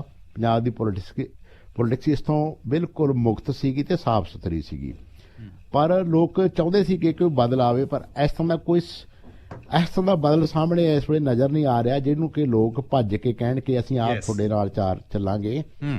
ਹਾਂ, ਆਮ ਆਦਮੀ ਪਾਰਟੀ ਨੇ ਵੀ ਬਹੁਤ ਸਾਰੇ ਸੁਪਨੇ ਦਿਖਾਏ ਸੀਗੇ, ਬਹੁਤ ਸਾਰੀਆਂ ਗੱਲਾਂ ਕੀਤੀਆਂ ਸੀਗੀਆਂ, ਤੇ ਲੋਕਾਂ ਨੇ ਪਿਛਲੇ ਵਾਰੀ ਉਹਨਾਂ ਨੂੰ ਮਾਲਵੇ ਦੇ ਏਰੀਏ 'ਚ ਕਾਫੀ ਵੱਡਾ ਮਤਲਬ ਉਹਨਾਂ ਦੀ ਸਪੋਰਟ ਵੀ ਕੀਤੀ, ਕਾਫੀ ਬੰਦੇ ਜਿਤਾਏ ਸੀ, ਪਰ ਉਹਨਾਂ ਦੇ ਬੰਦੇ ਵੀ ਬਹੁਤ ਭੱਜ ਗਏ। ਮੇਰੇ ਖਿਆਲ 7 ਵਿਧਾਇਕ ਤਾਂ ਦੂਜੀਆਂ ਪਾਰਟੀਆਂ 'ਚ ਚਲੇ ਗਏ ਨੇ, ਜਾਂ ਇੱਧਰ ਚਲੇ ਗਏ ਨੇ, ਜਾਂ ਕਿਨਾਰਾ ਕਰ ਗਏ ਨੇ ਪਾਰਟੀ 'ਚੋਂ। ਸੋ ਉਹਨਾਂ ਦਾ ਵੀ ਜਿਹੜਾ ਪੋਲੀਟੀਕਲ ਕਲਚਰ ਹੈ, ਲੋਕਾਂ ਨੂੰ ਬਹੁਤਾ ਮੈਨੂੰ ਲੱਗਦਾ ਰਾਸ ਨਹੀਂ ਆਇਆ ਕਿ ਇਹ ਵੀ ਉਸ ਤਰ੍ਹਾਂ ਹੀ ਬਿਹੇਵ ਕਰ ਰਹੇ ਨੇ ਜਿਵੇਂ ਦੂਸਰੀਆਂ ਪਾਰਟੀਆਂ ਕਰ ਰਹੀਆਂ ਨੇ। ਹਾਂ, ਸੰਯੁਕਤ ਸਮਾਜ ਜਿਹੜਾ ਮੋਰਚਾ ਬਣਿਆ ਹੈ, ਜਦੋਂ ਜਦੋਂ ਇਹ ਮੋਰਚਾ ਜਿੱਤ ਕੇ ਆਏ ਸੀ ਉਦੋਂ ਕਾਫੀ ਵੱਡੀ ਲਹਿਰ ਸੀ, ਉਦੋਂ ਦਬਾਅ ਸੀ ਕਿਸਾਨ ਪਾਰਟੀਆਂ ਦਾ ਕਿ ਇਹ ਚੁਣਾਵ ਲੜਨ ਤੇ ਨਵਾਂ ਇੱਕ ਬਦਲ ਪੇਸ਼ ਕਰਨ। ਜਿਸ ਤਰ੍ਹਾਂ ਉਹਨਾਂ ਨੇ ਉੱਥੇ ਮੋਰਚਾ ਜਿੱਤਿਆ, ਇਸ ਤਰ੍ਹਾਂ ਦਾ ਵਰਤਾ ਇੱਥੇ ਆਪਣਾ ਪੰਜਾਬ 'ਚ ਵੀ ਇਸ ਤਰ੍ਹਾਂ ਦਾ ਕੋਈ ਨਾ ਕੋਈ ਇੱਕ ਨਵੀਂ ਜਿੱਤ ਪ੍ਰਾਪਤ ਕਰਕੇ ਪੰਜਾਬ ਨੂੰ ਨਵੇਂ ਪਾਸੇ ਨਵੀਂ ਸੇਧ ਦੇਣ। ਪਰ ਹੁਣ ਜਿਹੜੀਆਂ ਕਿਸਾਨ ਪਾਰਟੀਆਂ ਵਿੱਚ ਵੀ ਮਤਭੇਦ ਨੇ। ਕੁਝ ਪਾਰਟੀਆਂ ਜਿਹੜੀਆਂ ਵੱਡੀਆਂ ਧਿਰਾਂ ਨੇ ਉਹ ਸਪੋਰਟ ਨਹੀਂ ਕਰ ਰਹੀਆਂ, ਜਿਵੇਂ ਕਿ ਗਰਾਹਾਂ ਗਰੁੱਪ ਹੈਗਾ ਨਾ, ਡੱਲੇਵਾਲ ਗਰੁੱਪ ਹੈਗਾ। ਇਸ ਤਰ੍ਹਾਂ ਜਿਹੜੀਆਂ ਵੱਡੀਆਂ ਜਥੇਬੰਦੀਆਂ ਨੇ ਉਹ ਮਤਲਬ ਵੀ ਚੋਣਾਂ ਵਿੱਚ ਸਪਸ਼ਟ ਤੌਰ ਤੇ ਇਹਨਾਂ ਨਾਲ ਨਹੀਂ ਆ ਰਹੀਆਂ, ਸੰਯੁਕਤ ਸਮਾਜ ਮੋਰਚੇ ਨਾਲ। ਉਹਦੇ ਕਰਕੇ ਫਿਰ ਕਿਸਾਨਾਂ ਵਿੱਚ ਭੰਬਲ ਭੂਸਾ ਪੈ ਗਿਆ ਵੀ ਯਾਰ ਕਿੱਧਰ ਨੂੰ ਜਾਇਆ ਜਾਵੇ। ਇਸ ਤਰ੍ਹਾਂ ਦੇ ਹਾਲਾਤ ਪੰਜਾਬ 'ਚ ਬਣੇ ਨੇ। ਪਰ ਤੁਹਾਨੂੰ ਪਤਾ ਹੀ ਹੈਗਾ ਕਿ ਹਰੇਕ ਜਿਹੜੀ ਮੁਸ਼ਕਲ ਦੀ ਘੜੀ ਹੁੰਦੀ ਹੈ ਜਾਂ ਡਿਫਿਕਲਟ ਮੂਵਮੈਂਟ ਹੁੰਦਾ ਕਿਸੇ ਵੀ ਮਤਲਬ ਖੇਤਰ ਵਿੱਚ ਹੋਵੇ, ਭਾਵੇਂ ਉਹ ਚੋਣਾਂ ਵਿੱਚ ਹੋਵੇ, ਭਾਵੇਂ ਕਿਸੇ, ਉਹ ਇੱਕ ਆਪਣਾ ਰਸਤਾ ਫਿਰ ਲੋਕ ਆਪਾ ਬਣਾ ਲੈਂਦੇ ਨੇ। ਅਖੀਰ ਨੂੰ ਲੋਕ ਜਿਹੜੀ ਕਲੈਕਟਿਵ ਵਿਜ਼ਡਮ ਹੁੰਦੀ ਹੈ ਲੋਕਾਂ ਦੀ, ਆਪਾਂ ਕਹਿੰਦੇ ਲੋਕਾਂ ਦੀ ਆਪਣੀ ਸਮੁੱਚੀ ਸਮੂਹਕ ਸਿਆਣਪ ਹੁੰਦੀ ਹੈ, ਉਹ ਹਮੇਸ਼ਾ ਲੋਕ ਕਿਸੇ ਸਿੱਧੇ ਰਸਤੇ ਵਿੱਚ ਵਧੀਆ ਰਸਤੇ ਵੱਲ ਲੋਕਾਂ ਨੂੰ ਪਾਉਂਦੀ ਹੈ। ਸ਼ਾਇਦ ਹੋ ਸਕਦਾ ਕਿ ਆਉਣ ਵਾਲੇ ਦਿਨਾਂ ਜਿਹੜੀ ਲੋਕਾਂ ਦੀ, ਪੰਜਾਬ ਦੇ ਲੋਕਾਂ ਦੀ ਸਮੂਹਕ ਸਿਆਣਪ ਹੋਵੇ, ਉਹ ਪੰਜਾਬ ਨੂੰ ਕਿਸੇ ਸਹੀ ਰਸਤੇ ਵੱਲ ਲੈ ਜਾਏ। ਜੀ ਧਾਲੀਵਾਲ ਜੀ, ਤੇ 30 ਸੈਕਿੰਡ ਜਾਂ 1 ਮਿੰਟ ਹੋਰ ਚਾਹਾਂਗਾ ਆਪ ਜੀ ਦਾ। ਭਾਜਪਾ ਨੂੰ ਝਟਕੇ ਤੇ ਝਟਕਾ ਲੱਗ ਰਿਹਾ ਉੱਤਰ ਪ੍ਰਦੇਸ਼ ਵਿੱਚ। 2 ਮੰਤਰੀ ਤੇ 6 ਵਿਧਾਇਕ ਸਮਾਜਵਾਦੀ ਪਾਰਟੀ ਸ਼ਾਮਲ ਹੋ ਗਏ ਆ ਯੂਪੀ 'ਚ ਭਾਜਪਾ ਦੇ। ਹਾਂ ਬਿਲਕੁਲ ਜੀ, ਉੱਥੇ ਭਾਜਪਾ ਦਾ ਬਹੁਤ ਕਾਫੀ ਬੁਰਾ ਹਾਲ ਹੋ ਰਿਹਾ। ਕੱਲ ਜਿਹੜੇ ਉੱਥੋਂ ਦੇ ਚੀਫ ਮਿਨਿਸਟਰ ਨੇ ਜੋਗੀ, ਉਹਨਾਂ ਨੂੰ ਕੱਲ ਜਾ ਕੇ ਕਿਸੇ ਦਲਿਤ ਦੇ ਘਰੇ ਖਾਣਾ ਵੀ ਖਾਣਾ ਪਿਆ, ਕਿਸੇ ਦਲਿਤ ਪਰਿਵਾਰ ਦੇ ਘਰੇ, ਕਿਉਂਕਿ ਬਹੁਤ ਸਾਰੇ ਜਿਹੜੇ ਬੰਦੇ ਛੱਡ ਕੇ ਗਏ ਨੇ ਉਹ ਪਛੜੇ ਵਰਗਾਂ 'ਚੋਂ ਗਏ ਨੇ, ਦਲਿਤ ਸਮਾਜ 'ਚੋਂ ਨੇ ਜਾਂ ਦੂਸਰੀਆਂ ਪਛੜੀਆਂ ਵਰਗਾਂ 'ਚੋਂ ਨੇ। ਤਾਂ ਉਹਨਾਂ ਨੂੰ ਜਿਹੜਾ ਖੋਰਾ ਲੱਗ ਰਿਹਾ ਹੈ ਉਹ ਇਸ ਪਾਸੋਂ ਹੀ ਲੱਗ ਰਿਹਾ, ਪਛੜੇ ਵਰਗਾਂ 'ਚ ਹੀ ਲੱਗ ਰਿਹਾ ਹੈ। ਹੁਣ ਉੱਥੇ ਦੇਖੋ ਨਵਾਂ ਕੰਪੀਟੀਸ਼ਨ ਜਿਹੜਾ ਬਣਿਆ, ਉਹ ਯਾਦਵ ਹੈਗੇ ਨੇ, ਅਖਿਲੇਸ਼ ਯਾਦਵ ਹੈਗੇ ਨੇ। ਉਧਰੋਂ ਜਾਟ ਭਾਈਚਾਰਾ ਵੀ ਉਹਨਾਂ ਦੇ ਨਾਲ ਰਲ ਗਿਆ। ਰਕੇਸ਼ ਟਕੈਤ ਵੀ, ਜਿਹੜਾ ਜਿਹੜੀ ਚੌਧਰੀ ਚਰਨ ਸਿੰਘ ਦਾ ਪੋਤਾ ਹੈਗਾ, ਉਹਦੀ ਸਪੋਰਟ ਕਰ ਰਹੇ ਨੇ ਉੱਥੇ। ਤੇ ਨਾਲ ਮੁਸਲਿਮ ਭਾਈਚਾਰਾ ਵੀ ਜਾਟ ਭਾਈਚਾਰੇ ਦੇ ਨਾਲ ਹੋ ਗਿਆ ਇਸ ਵਾਰੀ। ਇੱਕ ਆ ਨਵਾਂ ਜਿਹੜਾ ਹੁਣ ਗਰੀਬ ਵਰਗ ਹੈਗੇ ਨੇ ਉਹ ਵੀ ਉਹਨਾਂ ਦੇ ਨਾਲ ਮਿਲ ਗਏ ਨੇ ਸਮਾਜਵਾਦੀ ਪਾਰਟੀ ਨਾਲ, ਉਹਨਾਂ ਵਿੱਚ ਜਾ ਰਲੇ ਨੇ। ਕੁਝ ਮੰਤਰੀ ਜਾਂ 5 ਮੰਤਰੀ ਤੇ ਵਿਧਾਇਕ ਉਹਨਾਂ ਨਾਲ ਕੱਲ ਮੇਰਾ ਖਿਆਲ ਕੱਲ ਮਿਲੀ ਗਏ ਨੇ ਉਹਨਾਂ ਨੇ। ਤਾਂ ਉਹਨਾਂ ਦਾ ਪਰਨਾ, ਪਗੜੀ, ਉਹਨਾਂ ਦੀ ਲਾਲ ਰੰਗ ਦੀ ਪੱਗ ਹੈਗੀ ਜਾਂ ਟੋਪੀ ਹੈਗੀ, ਉਹ ਆਪਣੇ ਸਿਰਾਂ ਤੇ ਰੱਖ ਲਈ ਹੈ। ਸੋ ਯੂਪੀ ਵਿੱਚ ਜਿਹੜੀ ਭਾਜਪਾ ਹੈਗੀ ਉਹਨੂੰ ਬਹੁਤ ਵੱਡੀ ਡਿਫਿਕਲਟੀ ਜਾਂ ਜੋ ਕਹਿੰਦੇ ਸਮੱਸਿਆ ਦਾ ਸਾਹਮਣਾ ਕਰਨਾ ਪੈ ਰਿਹਾ ਤੇ ਉਹਦੇ ਪੈਰ ਉਖੜਦੇ ਜਾ ਰਹੇ ਨੇ। ਜਦੋਂ ਆ ਨਵੀਂ ਡਿਵੈਲਪਮੈਂਟ ਜਿਹੜੀ ਹੋਈ ਹੈ 2-3 ਦਿਨਾਂ 'ਚ, ਉਹਦੇ ਕਰਕੇ ਭਾਜਪਾ ਨੂੰ ਬਹੁਤ ਵੱਡੀ ਸੰਕਟ ਦਾ ਸਾਹਮਣਾ ਕਰਨਾ ਪੈ ਰਿਹਾ। ਇਹਨੂੰ ਕਿਵੇਂ ਨਿਪਟਦੀ ਹੈ ਭਾਜਪਾ, ਕਿਉਂਕਿ ਇਸ ਵੇਲੇ ਉਹ ਸਥਿਤੀ ਵੀ ਨਹੀਂ ਰਹੀ ਕਿ ਜਿਹੜੀ ਫੁੱਟ ਪਾ ਲਾਂਗੇ ਜਾਂ ਪਾਟੋ ਤਾੜ ਕਰ ਲਾਂਗੇ, ਜਿਹੜੀ ਕਿ ਪਿਛਲੇ ਵਾਰੀ ਕੀਤੀ ਗਈ ਸੀ, ਉਹ ਵੀ ਸਥਿਤੀ ਇਸ ਵਾਰ ਨਹੀਂ ਹੈਗੀ। ਜੀ ਸਰਬਜੀਤ ਧਾਲੀਵਾਲ ਜੀ, ਬਹੁਤ ਬਹੁਤ ਧੰਨਵਾਦ। ਤੇ ਹੁਣ ਆਉਂਦੇ ਸੋਮਵਾਰ ਹੋਵੇਗੀ ਸਾਡੀ ਮੁਲਾਕਾਤ, ਸ਼ਨੀਚਰਵਾਰ ਤੇ ਐਤਵਾਰ ਨੂੰ ਛੁੱਟੀ ਹੋਵੇਗੀ ਆਪਣੀ। ਮਿਹਰਬਾਨੀ ਜੀ। ਮੇਰੇ ਵੱਲੋਂ ਸਾਰਿਆਂ ਨੂੰ ਸਤਿ ਸ੍ਰੀ ਅਕਾਲ ਜੀ। ਸਤਿ ਸ੍ਰੀ ਅਕਾਲ।